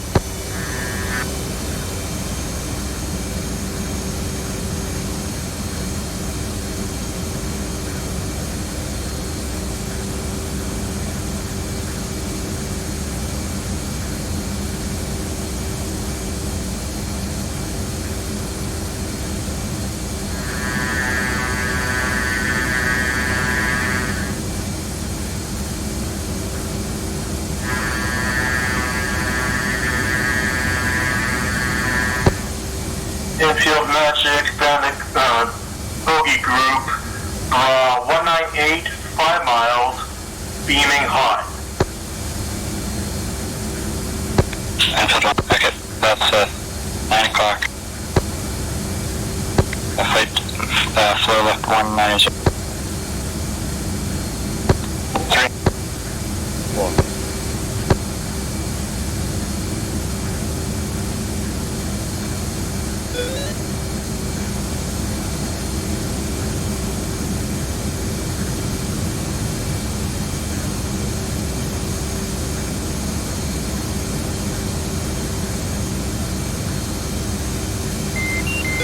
Visual at 11 o'clock low.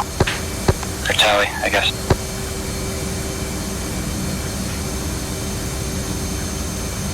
$10 o'clock passing to 11 o'clock passing, 10 o'clock low. 3's tally 2.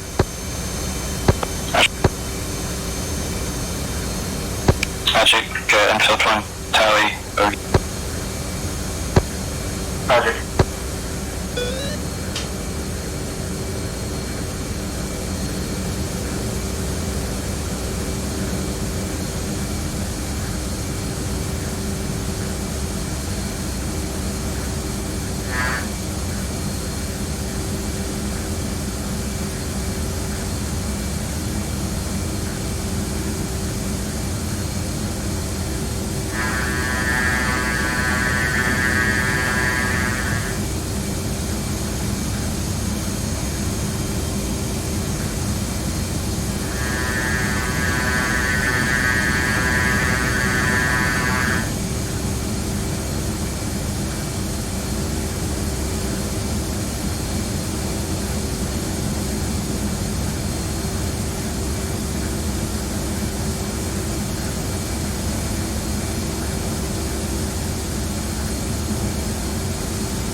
is VID, the Dash 2 Bandit or Bogey.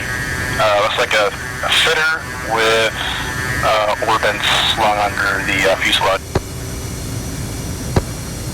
Infield Magic, friendly aircraft passing at 23,000 feet from right to left. Sounds good.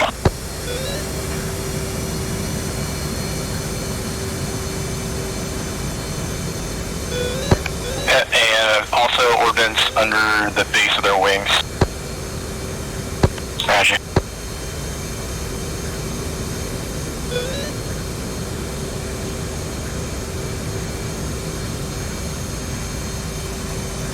And 1-3's tucked behind both of them.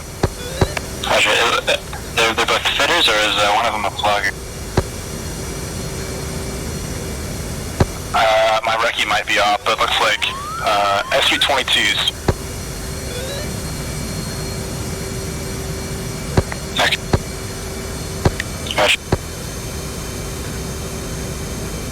Roger. Canfield 1-1. Visual ID. Fitter. Dirty air-to-air.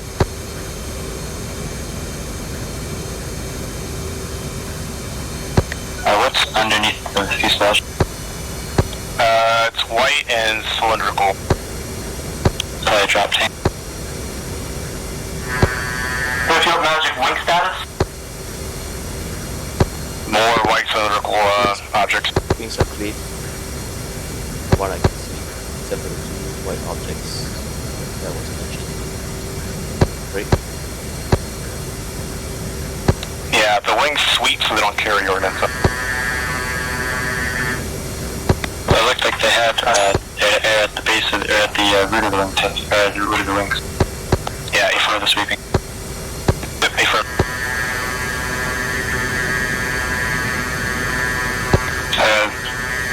Magic Infield 1 looks like dirty air-to-air under the root of the wings. Looks like a drop tank under the fuselage, somewhere under the fuselage.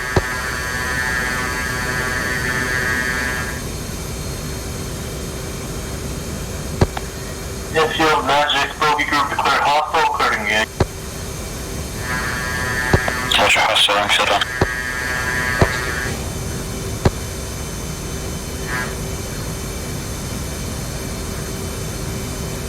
Roger, looks like there's...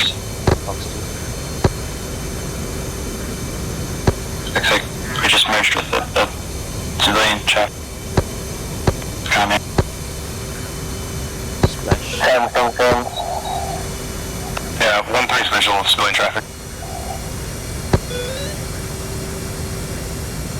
Alright, Forless showing on lead.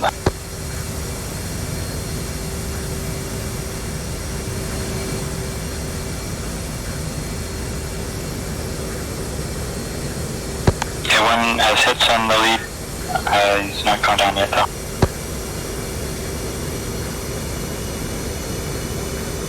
Four, did you say you splashed the trail? Yep, I did.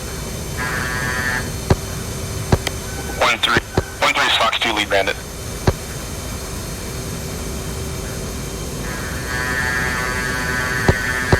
And Fox. Sorry, Splash. Splash, yeah, Infield 1 and Splash 2 bandit.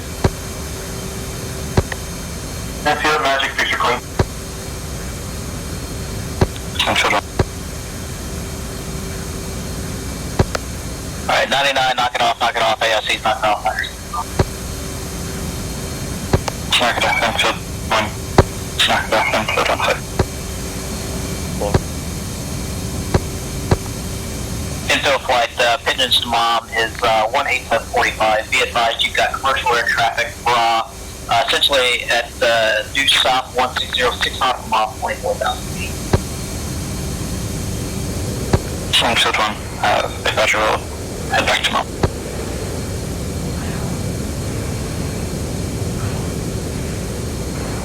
Yes, it looks like vessel 175.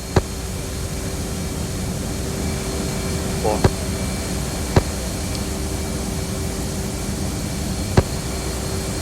Alright, so as the infield flight says, pulling back, so correct, this is your second evolution, not as much chatter on the back radio, kind of helping out, so let you go ahead and meet the evolution on this beat for you.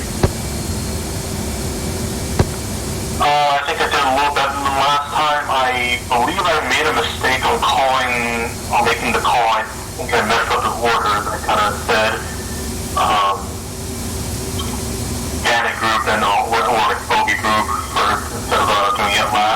and then I believe I gave out the wrong direction. I believe one of the targets was going hot instead of cold, and I think I called it out as cold. Okay, copy. Anything else? Yes, I did get kind of confused when like the intercept flight and the targets were really close. I wasn't too sure if I was supposed to call out like where it was or just kind of stay silent with the fighters handle it. Alright, so I didn't understand the question. So when they had about like 5 mile separation, it looks like the infield flight was kind of still looking for targets. I wasn't sure back then if I was supposed to, you know, either give a helping hand or just stay silent. So if you're listening to the TAC radio and they've got good radar contacts and SA and things like that, if they're getting down about 5 nautical miles, it looks like they're in the same general direction. They probably have already got good radar SA and good radar locks on that. If they don't, then infield flight will come up and ask for an update or a status for that group. So 5 nautical miles, so pretty much it goes back to top priorities within about 5 nautical miles. You're pretty much in the merge at that point, especially from an AIC controller perspective. So I know on the DCS stuff that will definitely you can cheat on it because you can break that out, you know, down to 1.2 nautical miles. Real world, you're not going to be able to do that. Anything within about 5 nautical miles, you're essentially in the merge, and it's going to be hard to break out those pieces of information. And so I'll go ahead and highlight another question that Grok had asked me on the back radio. So for the purpose of this, that was a single group. So he asked me, he's like, I know this is a single group, but there's 2 contacts in there. So should that be called as 2 groups? So typically, if anything within about 3 to 5 nautical miles of each other, that's considered groups that are within the same piece of airspace. So that would be a single group. So typically, and yeah, I know you're going to hear different controllers. I know some of the Canadian controllers, they will always tell you, hey, single group composition 2. From the Navy side of the house, if it's composition 2, it's a single group.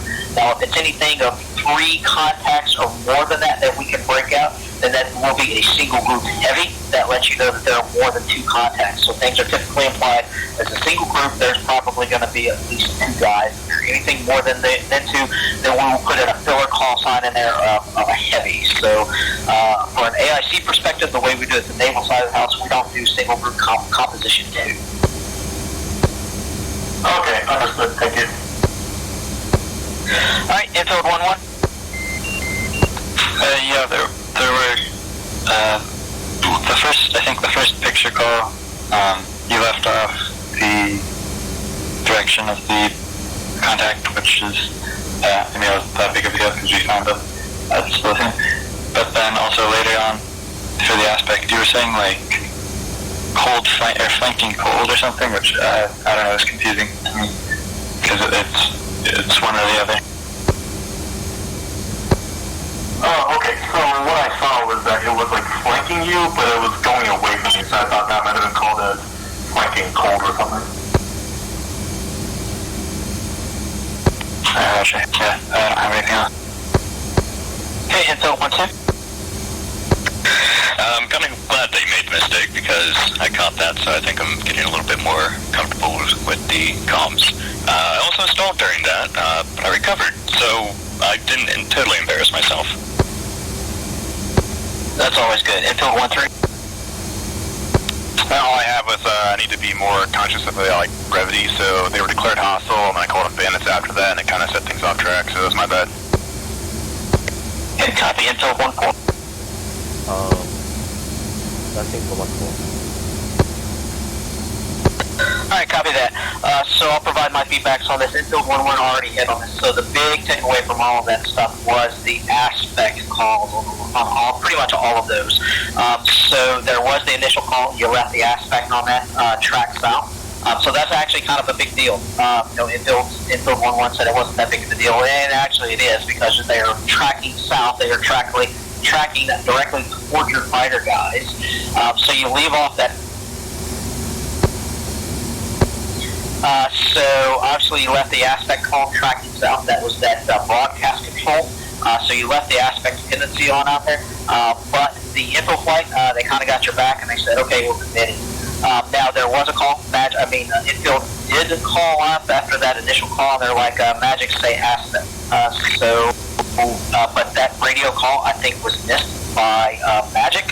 So comms listening to the comms because Infield did come back and say aspect for that single group, but it was never acknowledged and no update was ever provided on that. Infield then took the commit, and then the follow-on calls from there. I think the first one, the aspect call was left off again, so it was directly to a BRA 360 15,000 bogey, so no aspect dependency on there. The other thing that was said, caught at one time, it may have been said more than once, so you provide BRA 060, I don't know what the exact name is thrown out there, BRA 360 40 nautical miles. You don't have to say the 40 nautical miles because the nautical miles is implied with the range on there. So again, it's all about comm brevity, minimizing the amount of time on the radio, so don't put things in there that are already inferred. So when you give the range call, nautical miles is already inferred on it, so you don't have to do that. And then, as Infield said, so when you did finally start to put your aspect calls in there, you started putting in flanking hot, flanking cold, flanking beam. Those are all three different aspect dependencies. And so it did cause confusion, I can tell, because Infield 1.1 came back and said asked to repeat that. So you put out a flanking hot aspect, Infield 1.1 said repeat. And then you actually turned around and said flanking cold. So we went from a flanking hot to a flanking cold. Well, now this guy, did he just pitch 180 degrees out? What's going on here? So each one of those are three independent aspects. And remember, if you're going to, so yes, you're right, he was flanking him at that moment. So a flanking call is always going to be followed by a cardinal direction, flanking southwest, flanking southeast, because that flanking call, he could be flanking one way or the other. The infield flight needs to know the cardinal direction so that he needs to know which way he needs to pitch his jet to consummate that intercept. So that covers the aspect call. All right, there was one call, so we'll go back to group names. So you always keep the same group name. So the purpose of this one, this was a single group. That's what it started out as. One of your comm calls, you came out as they go in and getting later into the commit there down the timeline, and you actually said bandit, bogey group. So you went from a single group name now to a bandit group to a bogey group.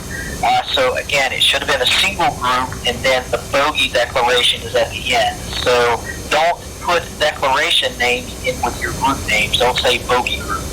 And then the other thing, so this one I decided to do a little bit of more challenging stuff for this. The reason being is because of the aspect calls. Early on, I wanted to see if you would actually, how you wanted to correspond and correlate to the aspect call. So I did actually start to change the flight path of this guy. So I turned him back cold. That's where the flanking hot, flanking cold, and all that stuff comes in, because I wanted to see how you responded to that since you left the aspect call off. So that was a good learning point there. Now, as I took control of this, it worked out perfectly. I wanted to test out your situational awareness to other traffic around, i.e. the comm air traffic. It's happened so perfectly that there was a comm air traffic tracking off to the northwest at about the same altitude of about 24,000 feet. So you did recognize that. You did get the information out there.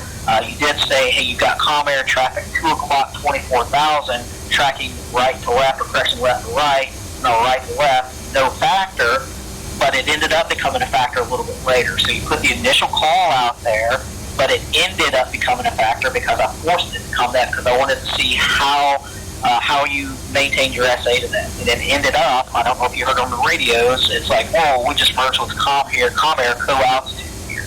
So again, you got to keep that SA up there, and I purposely drove those factor groups right into almost a co-altitude with that comm air because I wanted to see how you were able to handle that.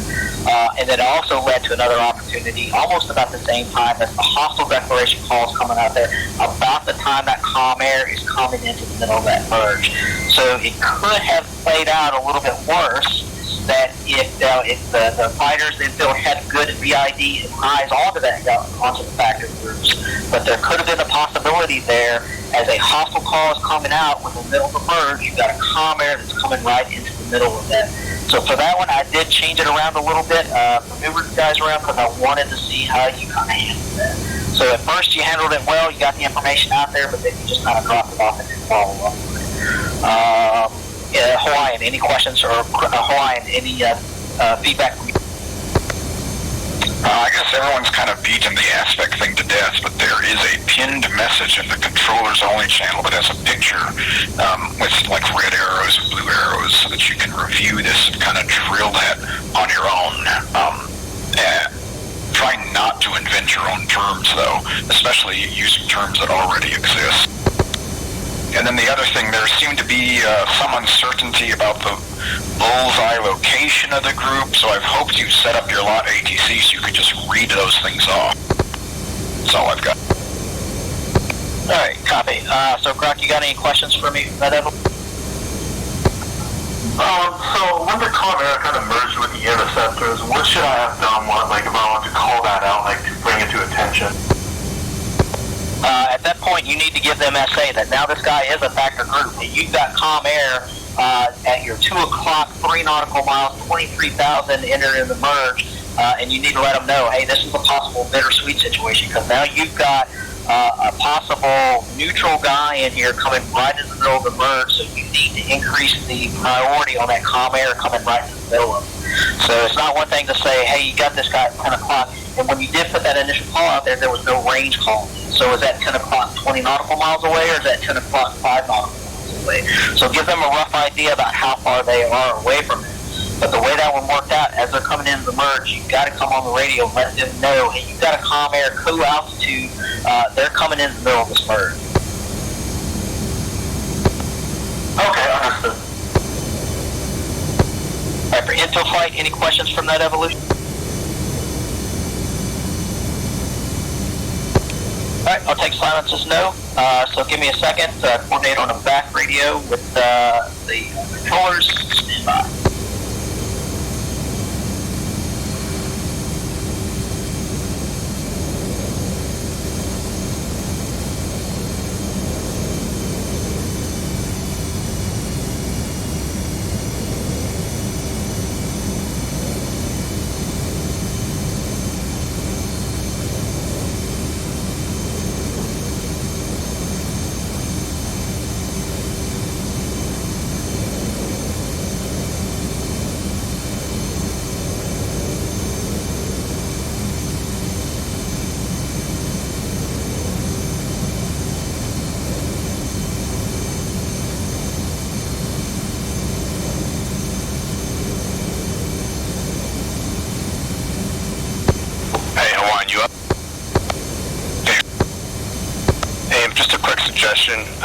If you're flying in the division, like last time when we're mixing it up with those guys, would you mind just using your smoke? That way we don't have to try and rule you out as a player, either friendly or hostile.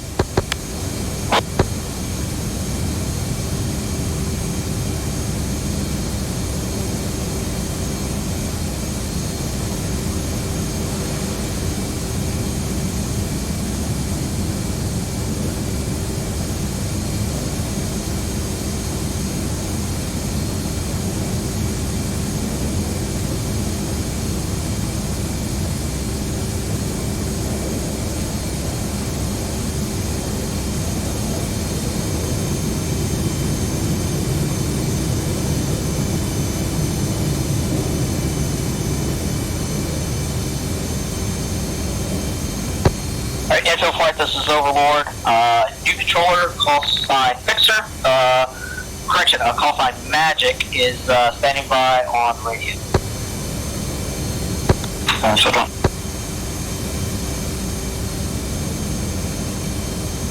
Good evening, AIC controller Magic with you on 135.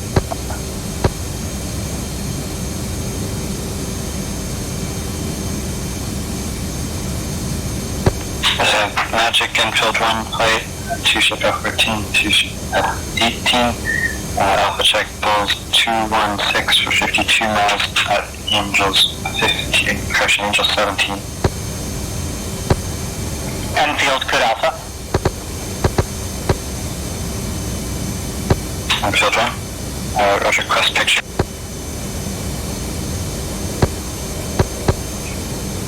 Enfield, pictures.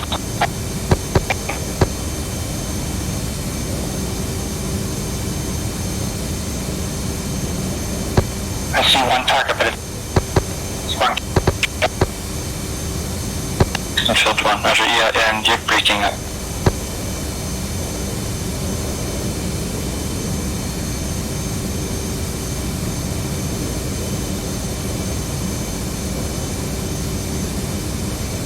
One.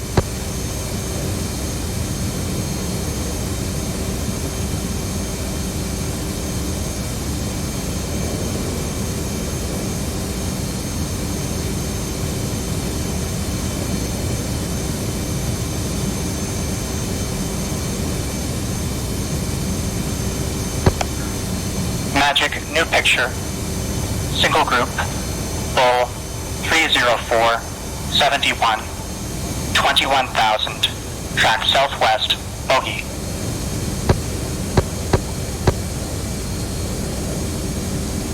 Field 1, Roger.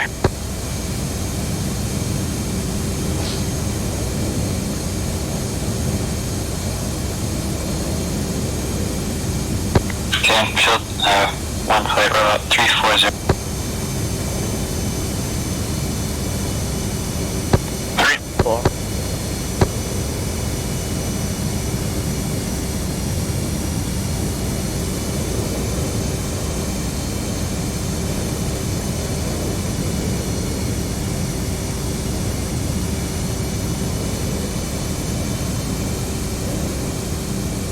Right, let's climb to Angels 20.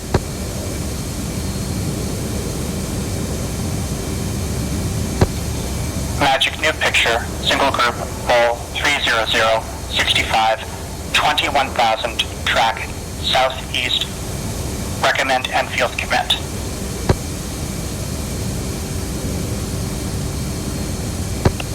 Enfield, Magic, Enfield 1, Roger, committing.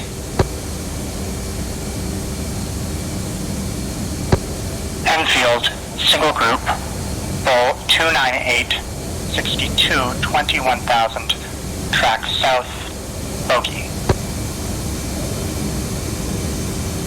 Enfield 1.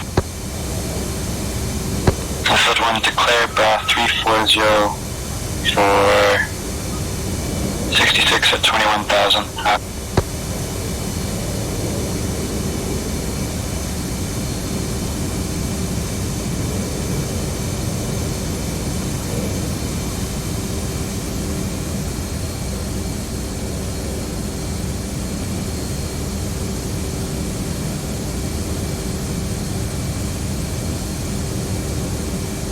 Magic, Enfield 1, declare bra 340 for 57 at 21,000. Enfield, bra 293, 57 at 21,000. Track south, bogey. Magic, Enfield 1, confirm bra 293. 292.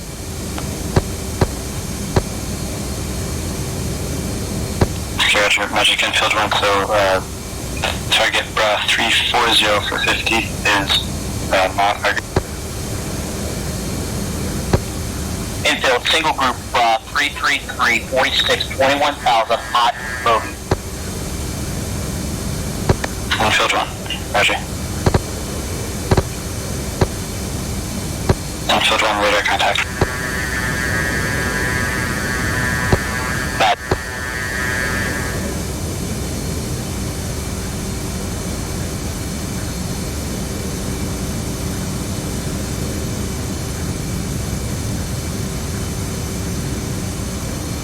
Okay, flight, he's, 335 for 40 at Angels 21.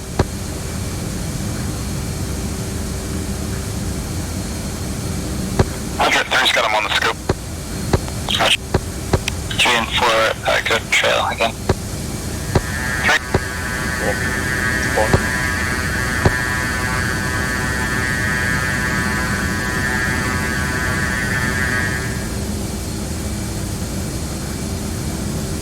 On flight, let's 4360 to get some auto separation.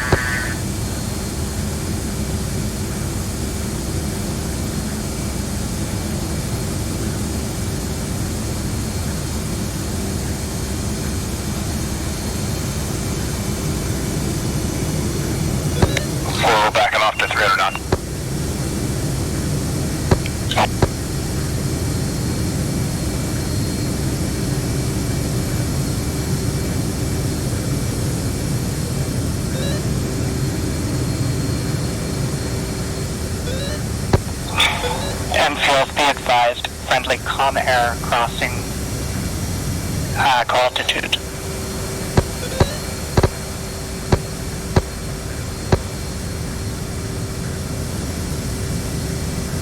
Sunfield 1, Sage action.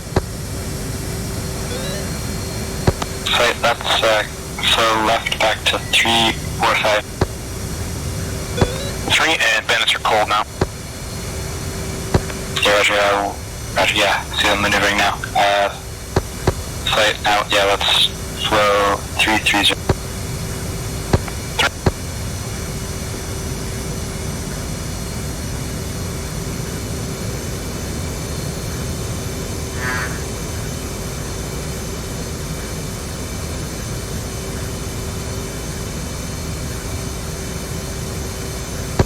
Flight continues from left 330. They're 10 o'clock and about 10 miles at 20,000.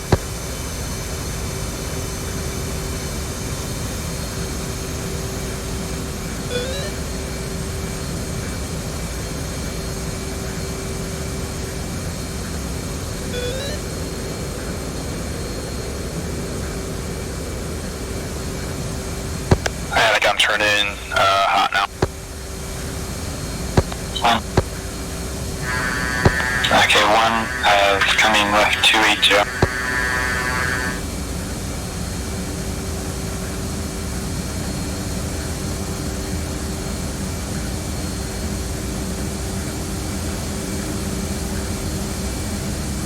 And 1's coming over left hard on the guy.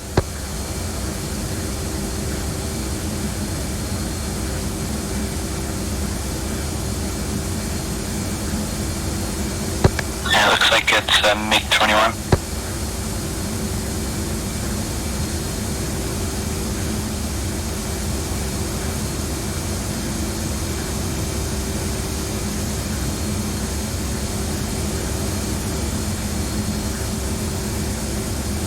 As you can field 1, 1, declare your MiG-20, correction, not declare, visual ID, MiG-21.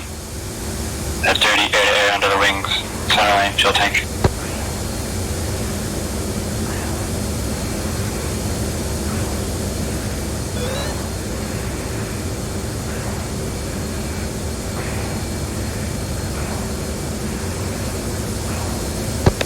Infield match, single groups hostile. And field 1. Okay, 1's in on the MiG-21.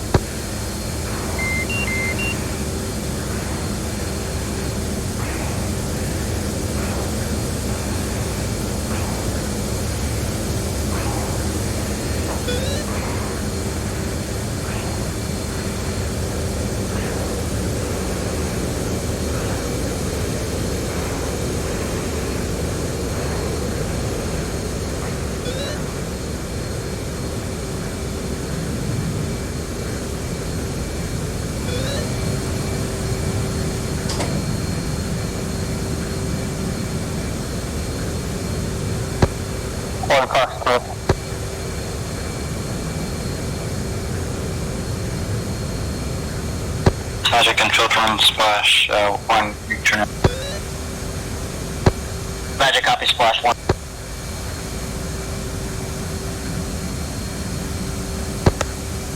And infield, you're still merged with a single factor group. Infield 1.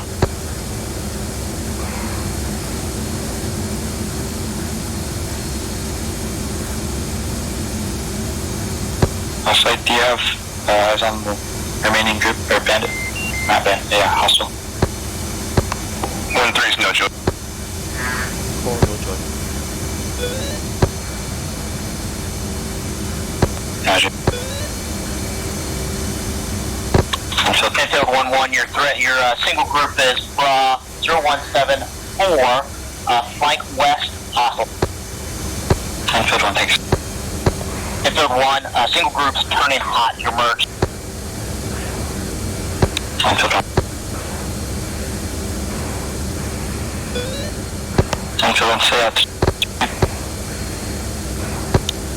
Infield single group, 12,000.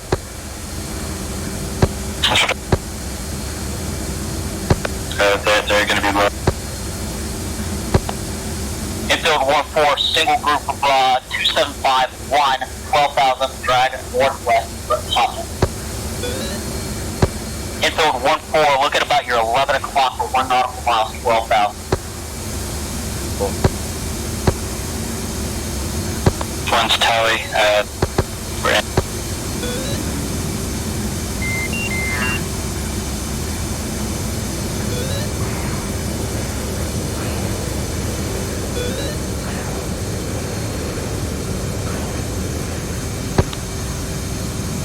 Infield 1-3, look at about your 1 o'clock, 1 nautical miles, 12,000.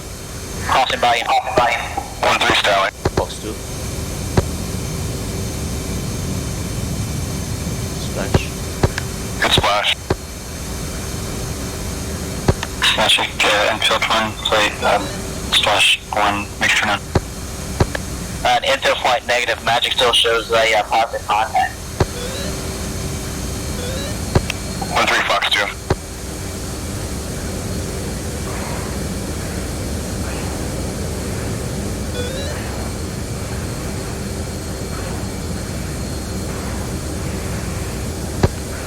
Infield single group faded.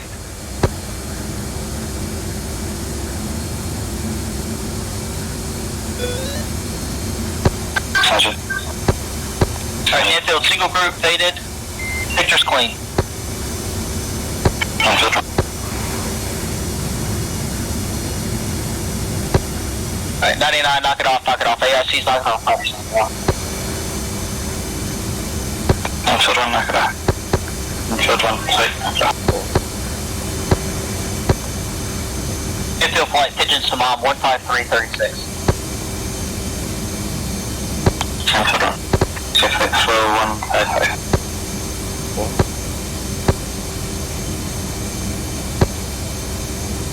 Alright, so you guys are flowing back from mom there. Fixer, call sign Magic, ran that last AIC. Fixer, are you up on comms here? I am now, yeah. I disconnected right before you guys were about to VID the target. Alright, copy that. So we'll go ahead and let you lead the evolution, the debrief evolution, looking for goods, others, things that went well, didn't go so well, things you can work on, and then we'll kick it over to the infield flight. So Fixer, you got the net.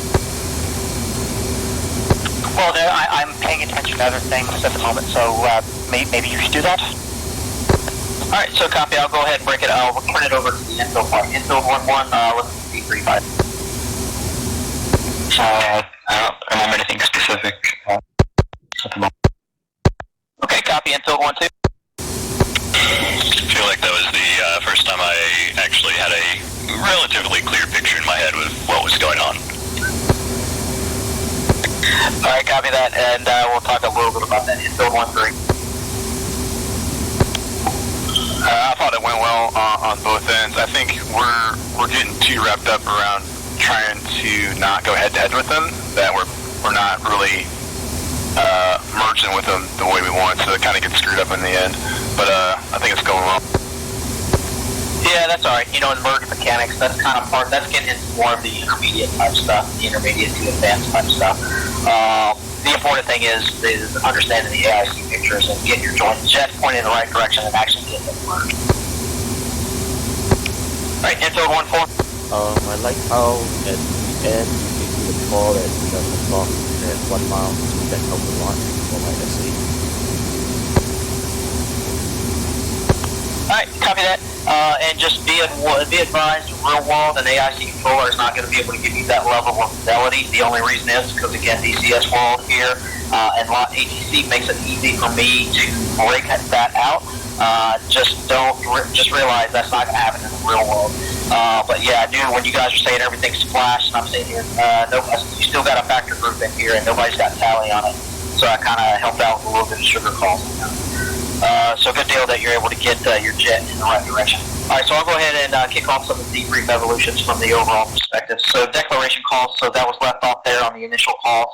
You had a good, nice comp format there, nice good cadence and everything, but you left off the declaration there, Fixer, at the end of the bogey. And all of it is important, but also maybe the most important thing is what are the strike fighters going up against? They're going up against a bogey, a bandit, or a hostile, because that is a completely different change of mindset of what they've got to do. So make sure you put the declaration. Declarations go on the end of every call that you put out there. And then the aspect call. So you left off. Actually, you did get the good aspect call on the broadcast control tracking southeast, so that's good. Just be aware that when you switch over to the tactical, where your fighters have committed, that aspect dependency now changes from a track southeast now of a hot, like a beam or a cold. So just make sure you transition to that proper aspect dependency there. So one of the other things that could have led to a lot of confusion, actually it did start to lead to confusion, but I kind of stepped in there to keep it from happening, was the declaration calls coming from infield 1-1 flight. And actually, so there was a missed call there or a failed follow-up call there from Magic. So infield calls up, says, hey, Magic, declared group 347 for 58, 21,000. All right, so there was a missed call there, dead time there. Infield 1-1 comes back up and actually asks for the declaration again, which is what you should do because everybody gets busy in the planes and things like that. So infield comes back and asks for, hey, the Magic declared group now 335 for 47. And the follow-up call was raw 293, which is about 90 degrees off of the heading. And so a good essay there on infield 1-1 flight. Hey, confirm raw 293 because things are not starting to make sense here. So that's why I kind of stepped in, get everybody straighten everything back out. So from an ATC perspective, I get it from the visualization. It's easy to see one number and transcribe that into either a bull or a raw format. Just understand what you're looking at on your displays out there, because what you were reading off was a bullseye bearing of 293 and not a raw bearing. But that is a case in point that could have quickly led to a lot of confusion, got fighter aircraft pointed completely in the wrong direction, and now nobody knows what's going on. So just be aware of that. You did throw out there a call, you got friendlies crossing co-altitude. However, though, when you looked at it, it was probably about 10 to 15 nautical miles away, so they actually were not crossing at that time. And then the infield flight actually came back up and said, hey, save the direction on that, but there was no follow-up comms on any of that stuff because by that time you're talking about you're going back to your single group out there.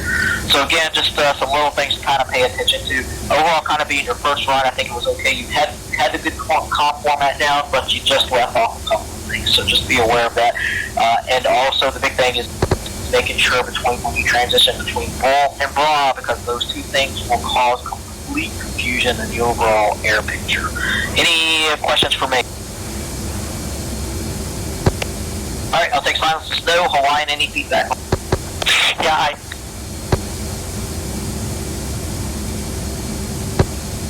Someone gonna say something? Yeah, go ahead. because I caught the mix-up between the bull and bra right after you pulled me off that, so I'll catch that next time. The other question, though, is when responding to a declare, so immediately I'm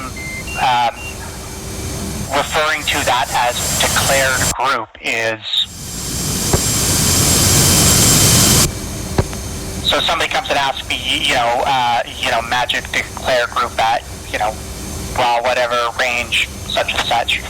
I might have previously referred to it as, let's say, lead group or single group, but because they have asked me with a, declare, I'm going to respond with, declared group instead of calling it, lead group, right?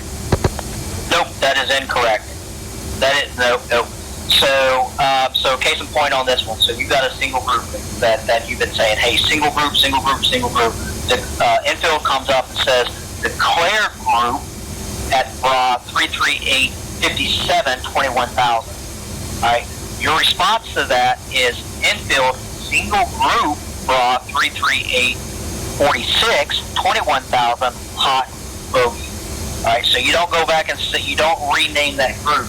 Now, if it is a completely different group that is not even in that picture, then you could say, hey, that group's no factor, or something like that. But because what he's trying to do in his jet, he's got a good radar contact, he's trying to correlate that to the future call that you just gave him. So now you say that is your single group that you've got radar contact. Single group 33846 21,000 hot bogey. So that is now the contractual agreement between you and Infield. You guys are talking about the same group, the same piece of metal, and the same airspace. Okay, that makes sense. All right, Hawaiian. All right, I got one kind of small thing and probably kind of two bigger things. The small thing is, and we see this happen somewhat frequently, about 30% of the time in this class, you see a missile hit the target, and then you call that target has been splashed, even though that target is still alive and flying a controlled aircraft. Just because you saw a missile hit doesn't mean that thing died. You have to actually make sure it's breaking apart or the pilot has ejected or something. I mean, so that's a small thing, but you need to not make those mistakes. You need to clean that up early.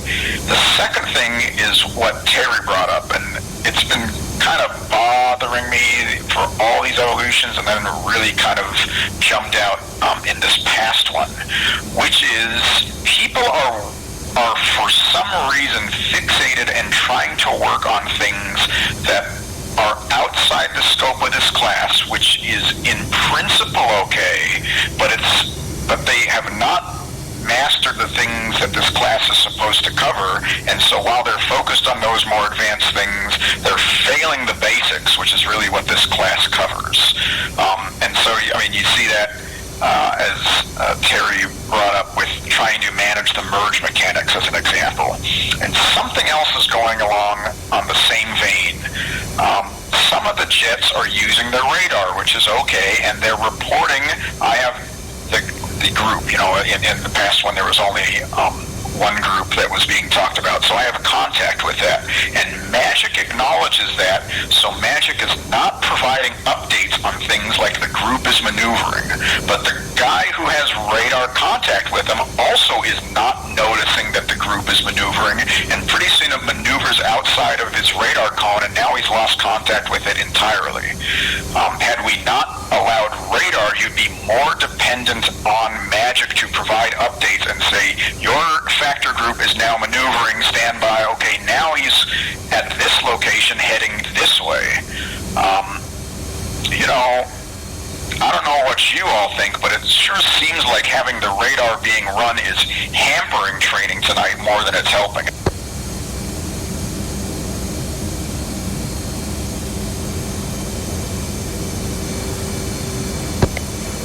That's all I've got.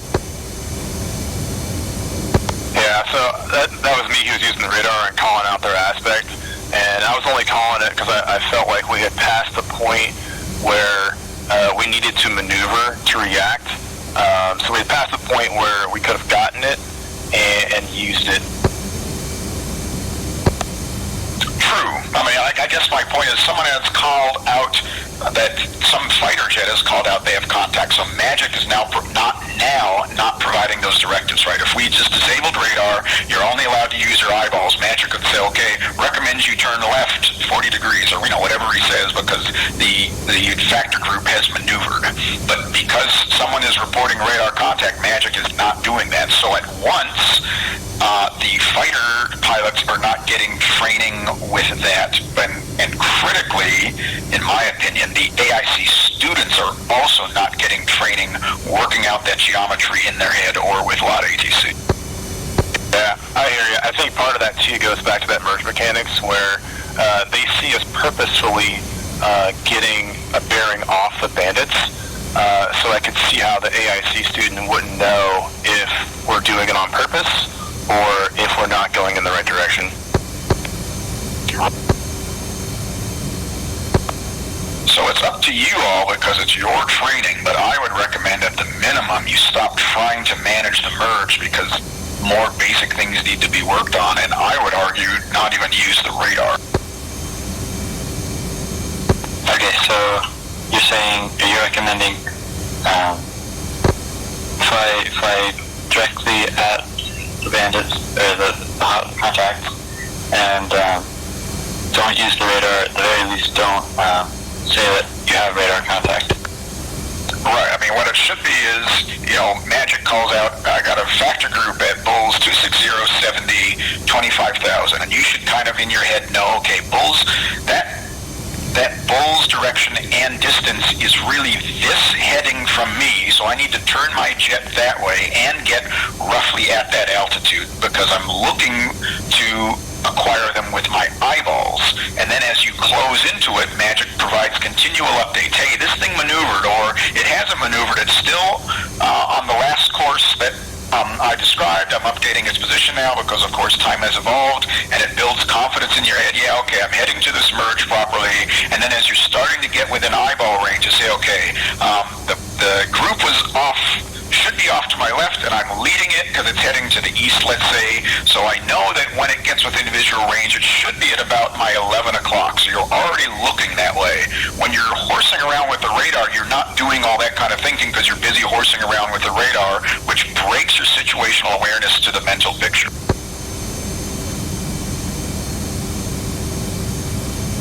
Okay, so from this point on, I will I have a spider card here. I'm gonna not use the radar for steering information, and we'll rely only on the AIC calls, and we'll fly directly towards the group. Yeah, I think if we try this next one that way, you'd be surprised how much better it's going to go. Okay.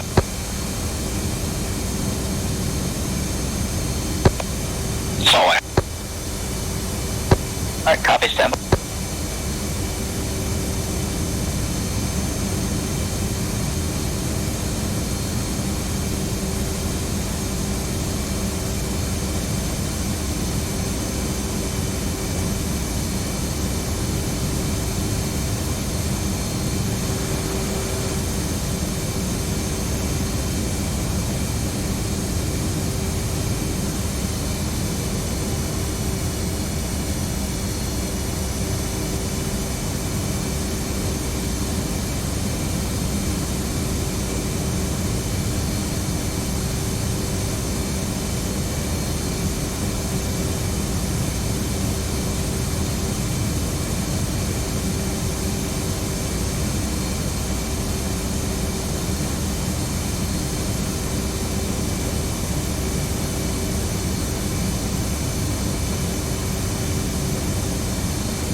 Alright, infield flight, this is Overlord.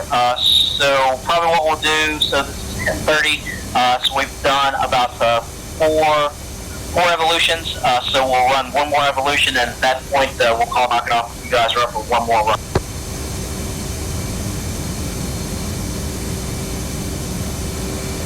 Okay, Josh, so this will be the last one?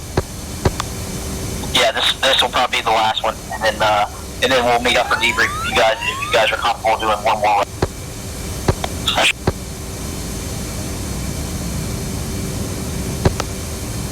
Alright, so infield, your AIC controller call sign Magic, standing by, check in when ready.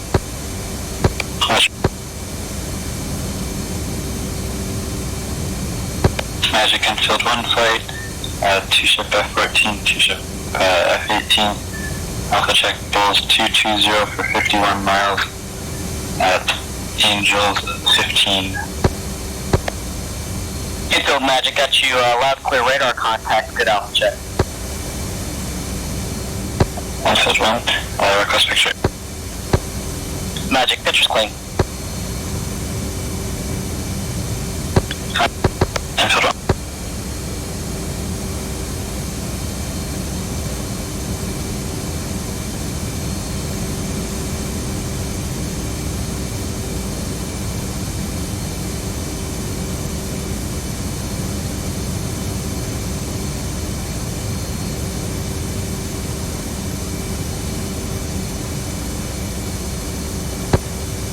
Magic, picture's clean. Infield 1.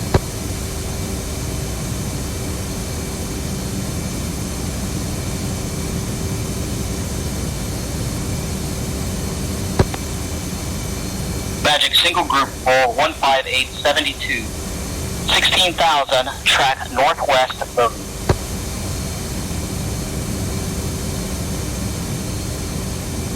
Field 1. Okay, flight, let's turn left 120.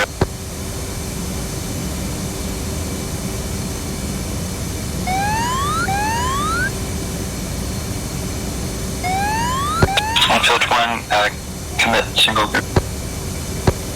Infield single group bull 16068, 16,000, hot Bogey.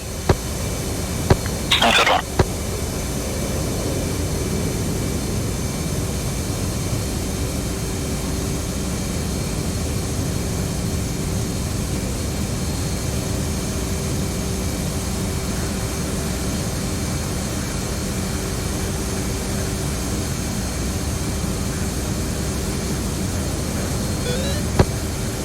Infield single group maneuver.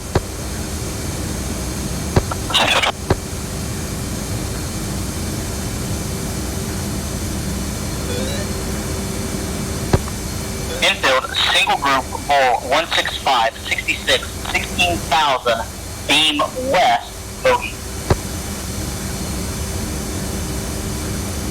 Field 1.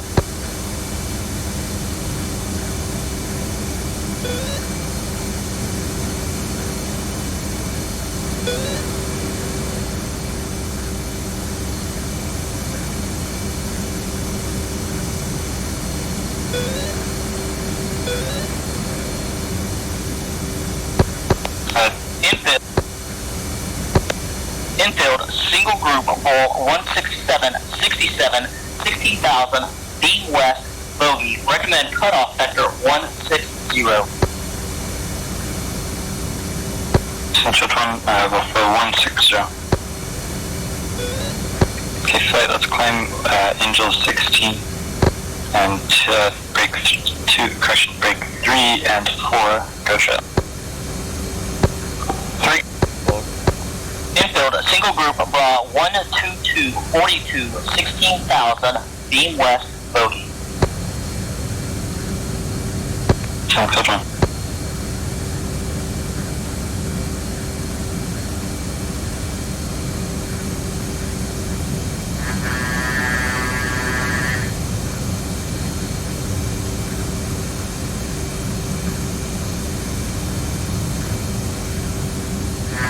Magic infield 1, repeat range. Infield single group maneuver. Infield single group bra 122, 36, 16,000, hot Bogey. Infield 1. Okay, flight, he's maneuvering, let's turn 130 again.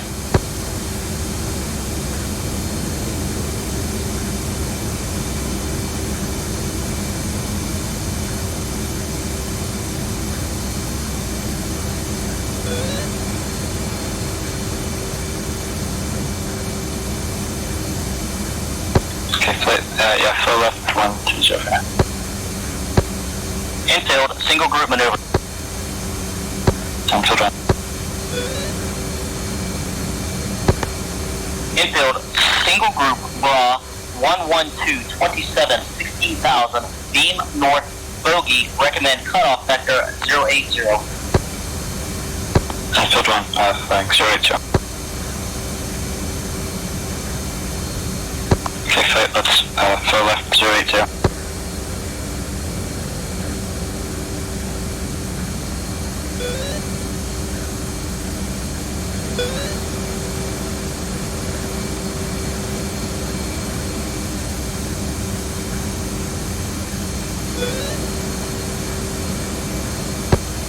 Infield single group bra 10023, 16,000, beam north. Recommend cutoff vector 070. Infield 1, 070.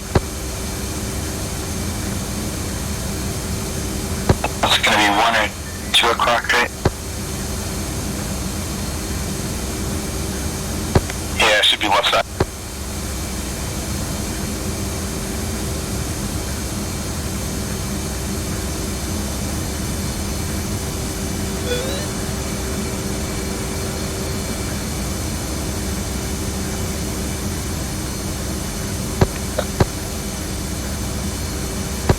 One's tally, 1 o'clock. Magic.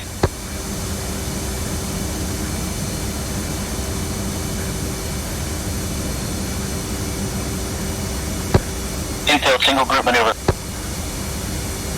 Infield 1. And then field 1 tally, single group. Magic.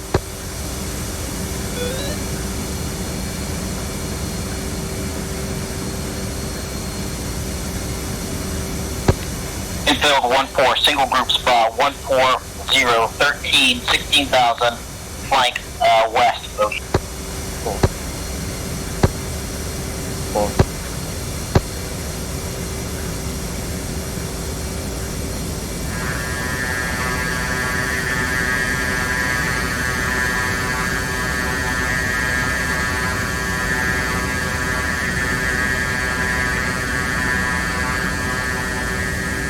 Magic infield 1 group is T160, visualize. Magic copies VID's TU-160.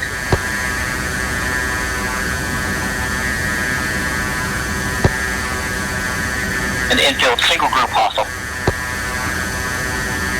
Infield 1. One's in on the... Alright, 1-3's got a shot from the stale. Roger, 3, we're gonna shoot here, 3, you can take a shot.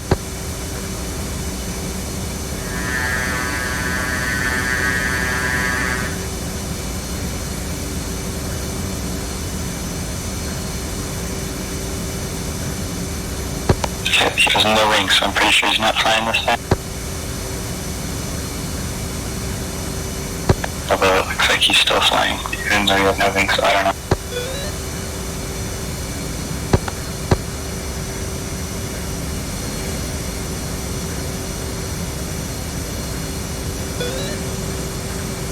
Okay, 3, go ahead and take another shot. Alright, Fox 2.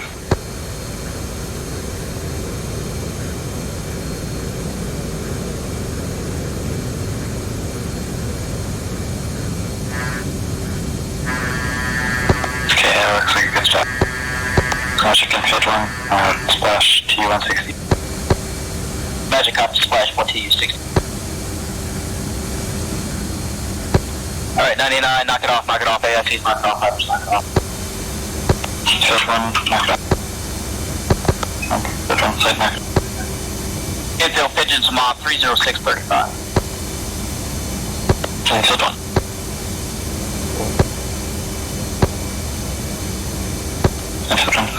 Flow 3 is yes, sir.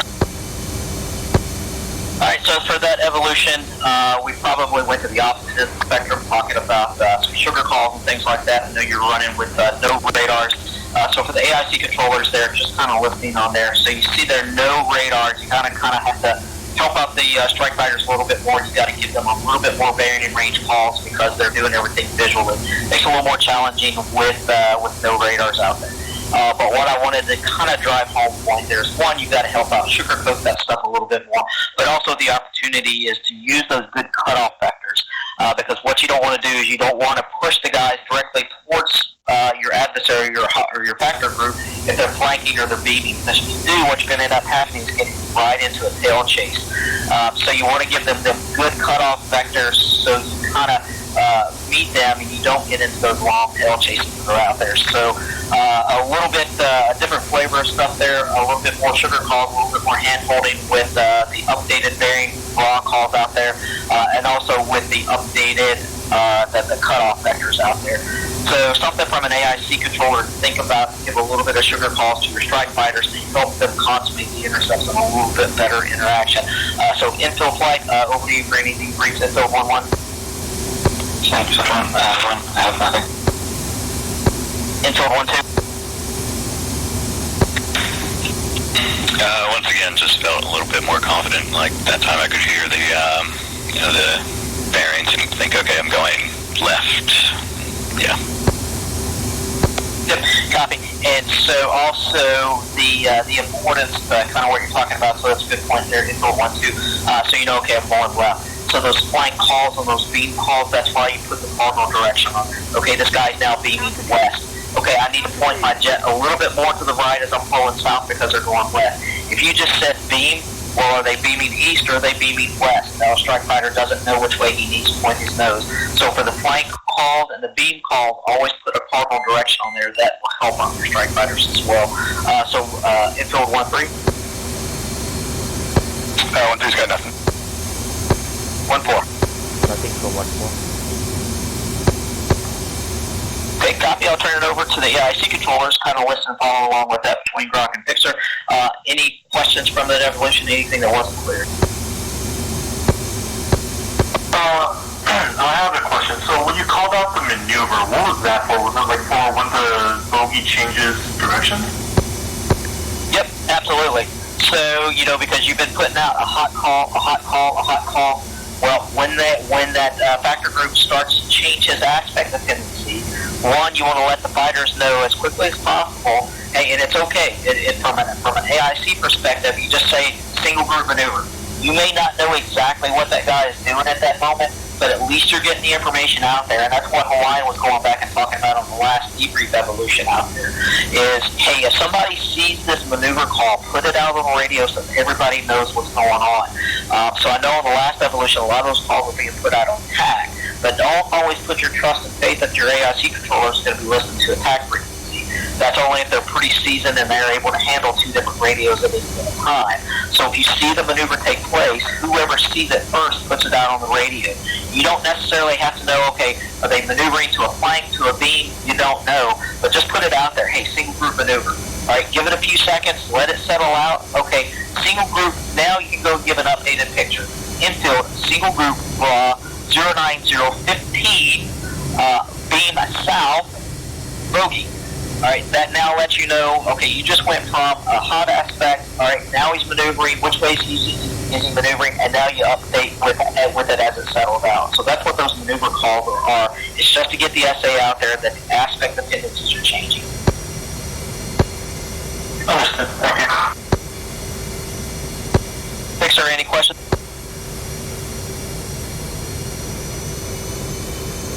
Not on that evolution, no.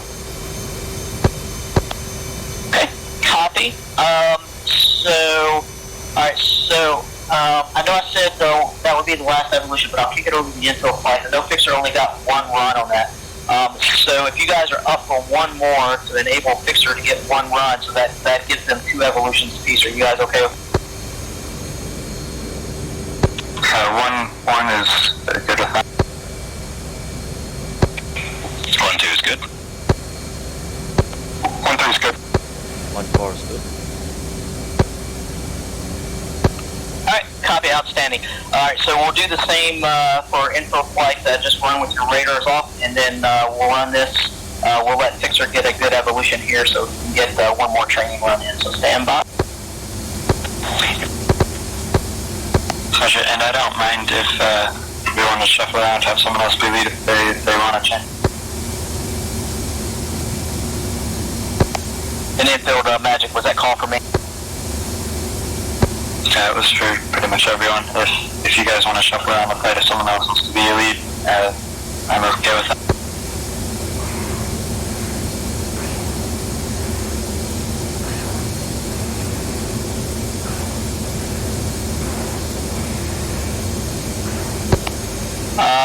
Well, whatever you guys decide as far as if you want to mix up leads and things like that, I don't have a problem. I'll let the infield flight decide.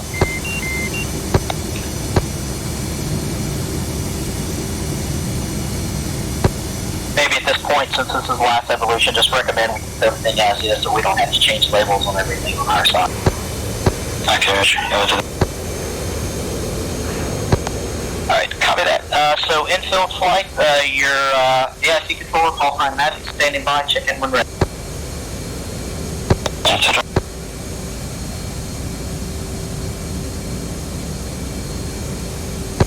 Oh, and Hawaiian, I didn't even get your inputs off that last one. Anything from Hawaiian?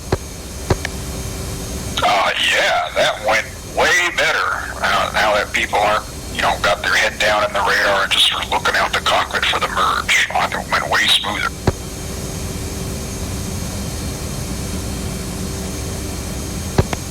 Copy.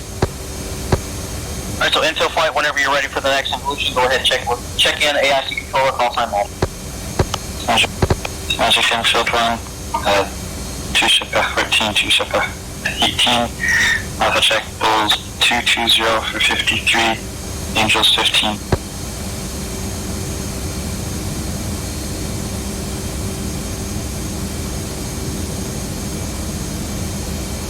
Hey, 1-1, where are you, buddy? Yeah, sorry, we're at point 2, correction, point 3 at 15,000. Enfield's good, Alpha. Yes, sir, that's my bad, I didn't realize you guys weren't there. Sorry, I was just screwing around. Check for Ritz.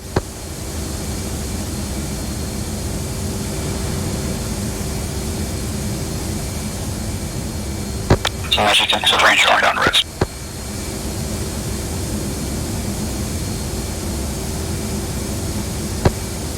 Enfield, new picture, single group, Bull 336, 9, 5,000, track southwest.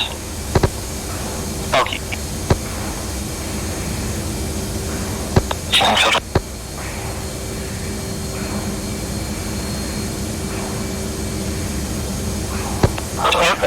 Enfield, new picture, picture clean. infield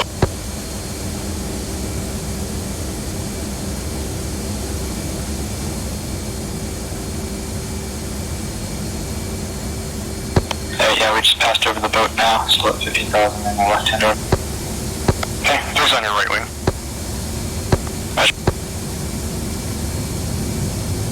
Two UFS.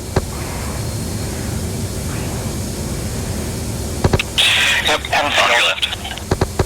Enfield, new picture, Bull 344, 38, 20,000, track southwest, Bogey.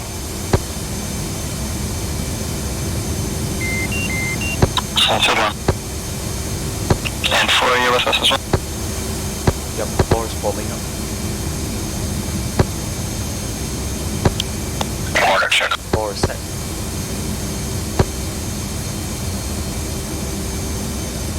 Hawaiian, say again. Hornet pilot check.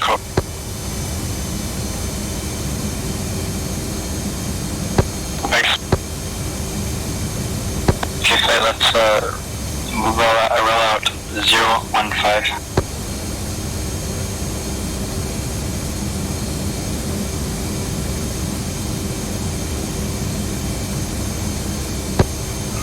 Enfield, new picture, single group, Bull 335, 31, track southwest, Bogey.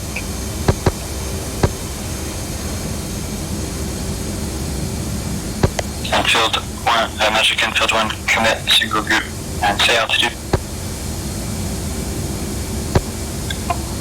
Enfield, single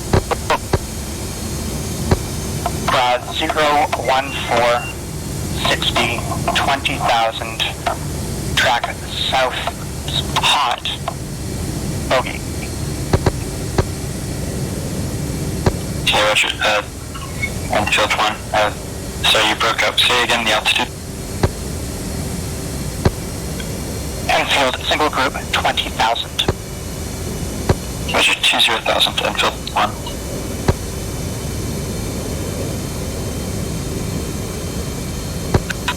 Okay, flight climb, Angels 20. 4.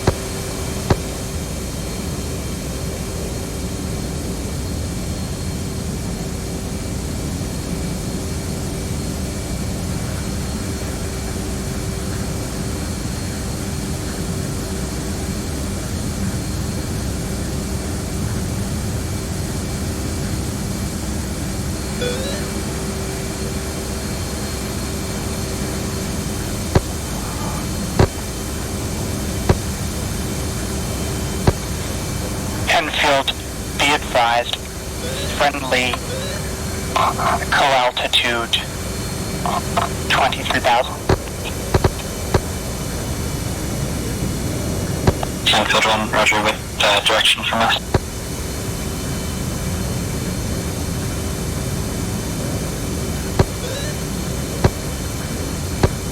Enfield, single group, blah, 013, 40, 21,000, drag, north, bogey.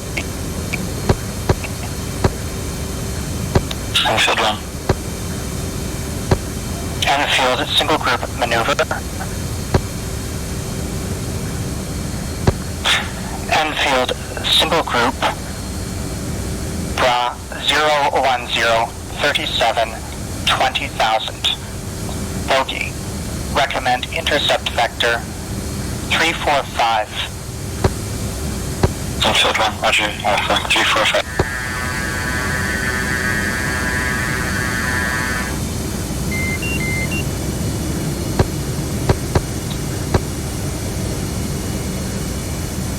Yeah, left 345.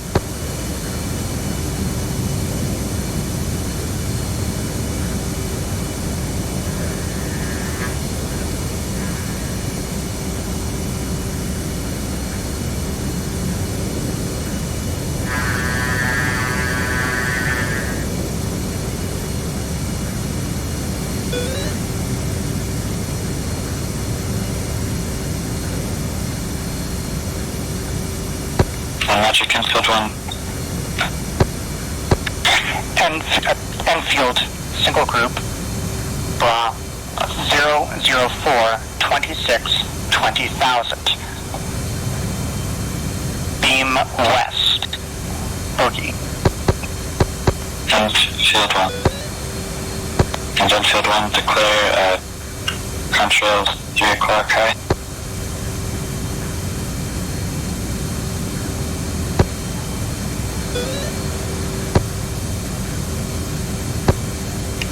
Enfield, single group, 20,000.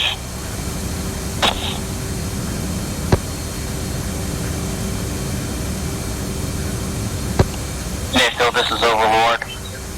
Enfield, your con's 3 o'clock, no plan. Enfield 1.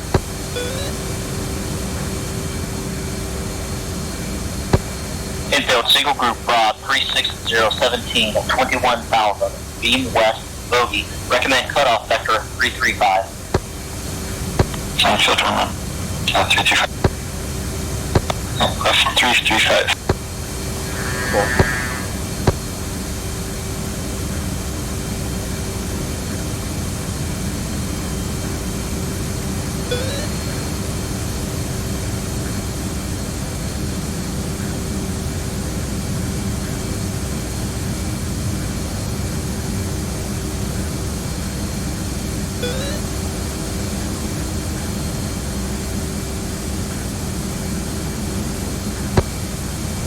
Enfield, single group maneuver.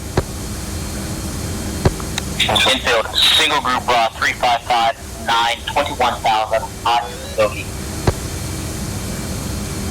Enfield 1.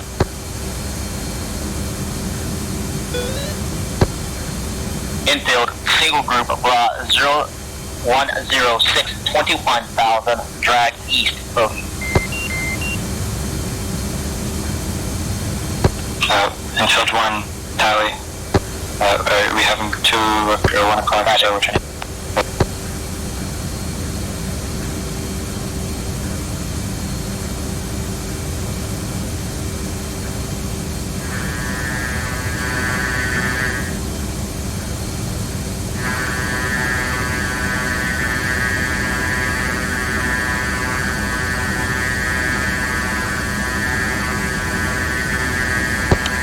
Three's tally 2.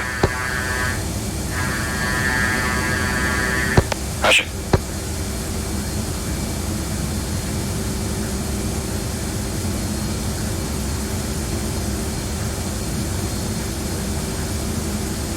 Okay, looks like they're type MiG-15s. There's 2 of them.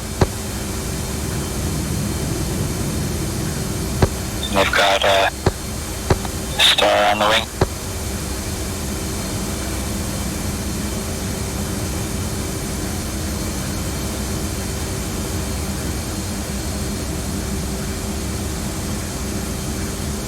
Magic Enfield 1, visual ID, MiG-15s, they have a red star on the wing, clean on weapons. And Enfield, confirm, wing status clean. Affirm. Enfield, Magic, continue to escort, Boogie. Field 1 will, continue on the trail.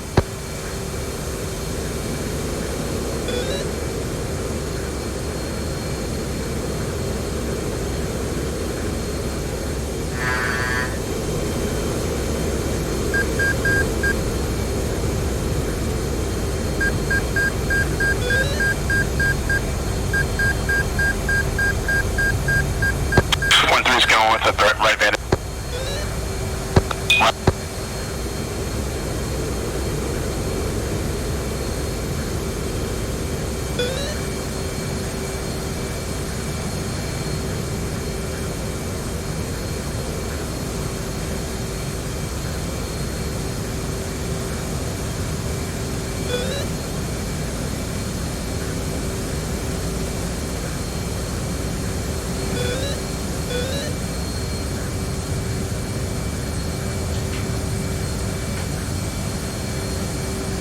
And Enfield 1 looks like the MiG-15s are maneuvering hostile. Or maneuvering, I guess.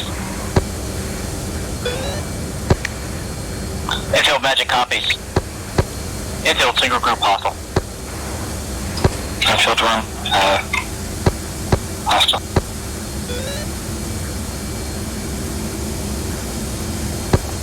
One Foxtrot.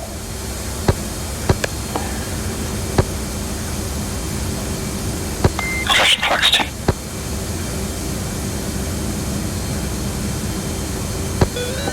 Three's Fox 2. One Fox 2.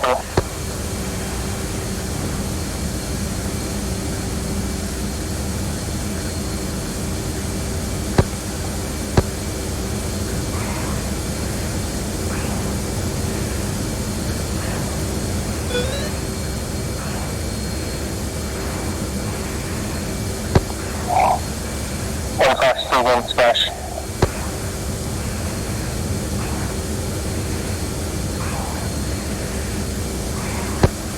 And Enfield just still merged with a single contact, single group. Enfield 1, Roger, splash 1, MiG-15 merged with second. Copy. You have one MiG-15 remaining. Affirm.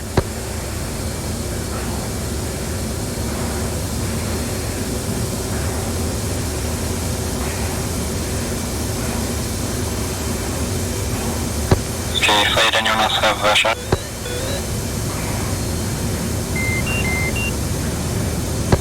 And 1-3's no joy. Regis. 1-3's tally. Yeah, he's on 1-6.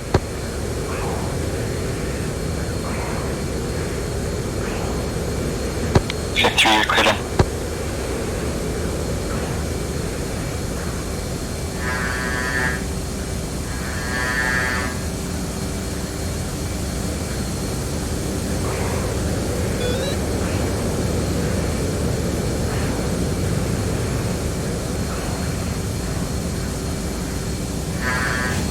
Fox 2.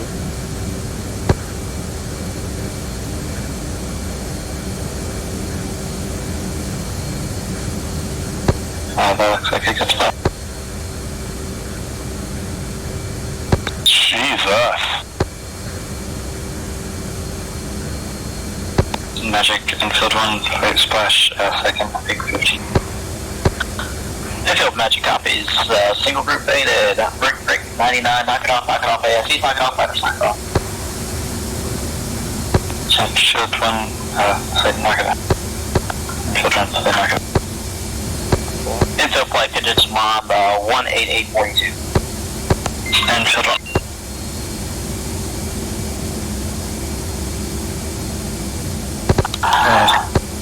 Alright, from debrief evolution perspective, so I had to step in, kind of control then. I think Fixer was having some comms issues with connections and things like that, so his comms started getting a little bit choppy, so I kind of stepped in to finish off the evolution there. So debrief item for myself, so I've been kind of handling the group names there. So I did it myself there at the end as you're going into the merge. I actually went from a single group and I actually called it a bogey group. So that's a thing on me. So I've been kind of, you always stick with your group namings as much as possible to minimize the confusion. So I did a group name swap on that, but followed up there with a single group. For Fixer there, so some evaluations, feedback from you. So when you're in a broadcast control, when you're doing magic, when nobody's committed on anything, so one thing to know is that every time you key the radio, that is considered a new picture call. So you don't have to key the radio and say, magic, new picture, single group, and then come back and follow that up and say, again, magic, new picture, single group. Every time you come out with a picture call in a broadcast control, every radio comm is a new picture. So for example, you've been saying you've got single group, single group, single group. All of a sudden now you have two groups. You don't have to come back and say, magic, new picture, first two groups, first group and second group. You just simply come back and say, magic, two groups, first group, second group. So just understand that. Altitude calls, you missed that on one of your broadcast controls out there. And you were pimped by the infill flight, say altitude on that. The other things, so for Fixer, I've noticed this on two of your evolutions here, so you do put the information out there, hey, you've got friendlies throughout, but you do not tie on any bearing or range or any clock in any type of information that says where these guys are actually at. You just say, hey, you got friendly co-altitude. Or are they merged with them? Are they at 2 o'clock? Are they at 3 o'clock? Are they 5 nautical miles? So when you give those sugar calls out there for groups that are no factors, always kind of give a rough bearing range. It does not have to follow the exact comp format of what you're doing in AICs. Simply something that's something, hey, you've got a blue asset, 2 o'clock, 5 nautical miles, 15,000, no factor. So that way that gets the fighters, their heads out of the cockpit, looking in the general direction, just so they know what you're talking about. Aspects, you did leave off a couple of aspect calls on some of those, on some of your technical calls, so just be aware of that. Again, hot, lights, beams, and stuff like that. So make sure you always put in all of your information on all of your comm calls. Infield 1-1, what have you got for me? Nothing. Yeah, there was one thing with the contrails, but that was, it was confusion, but not sure what we could have done. I think that might have had to do part of the connection issues or something. Probably didn't hear all the way. Other than that, I like the vectors, the intercept vectors and all that.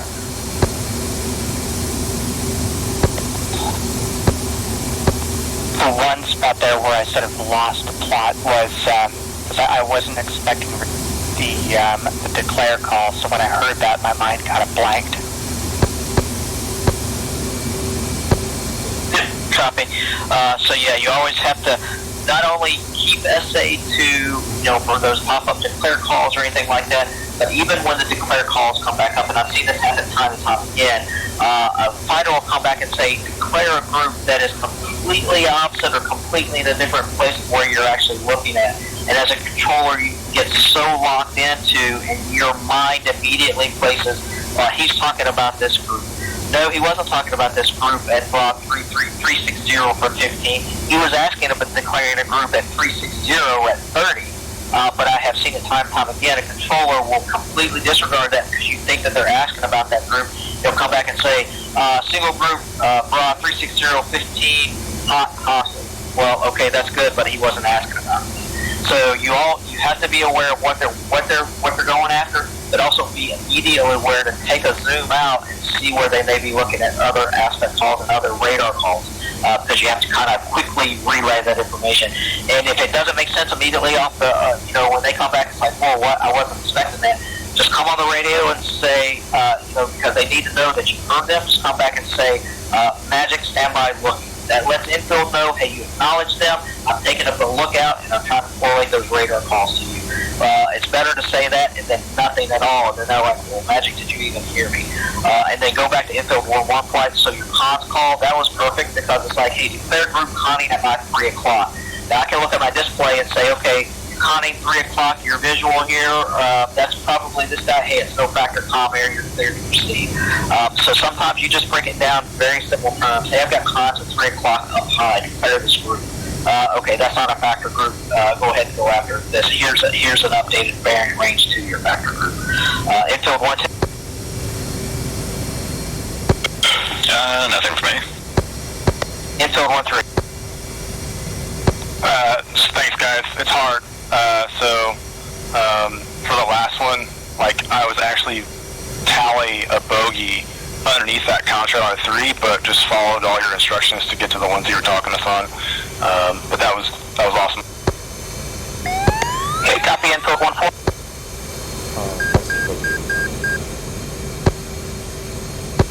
All right, copy Hawaiian.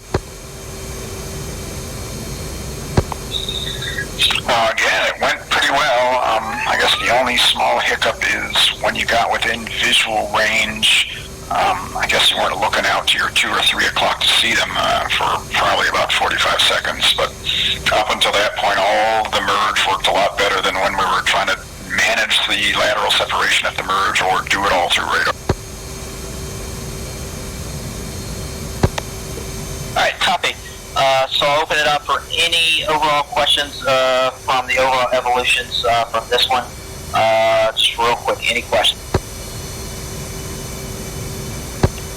All right, no questions. Then I'm going to throw out the recommendations for the overall night. We call it overall knock it off, AIC, knock it off, fighters, knock it off, and then we log out of the servers and back in the Discord. So 99, knock it off.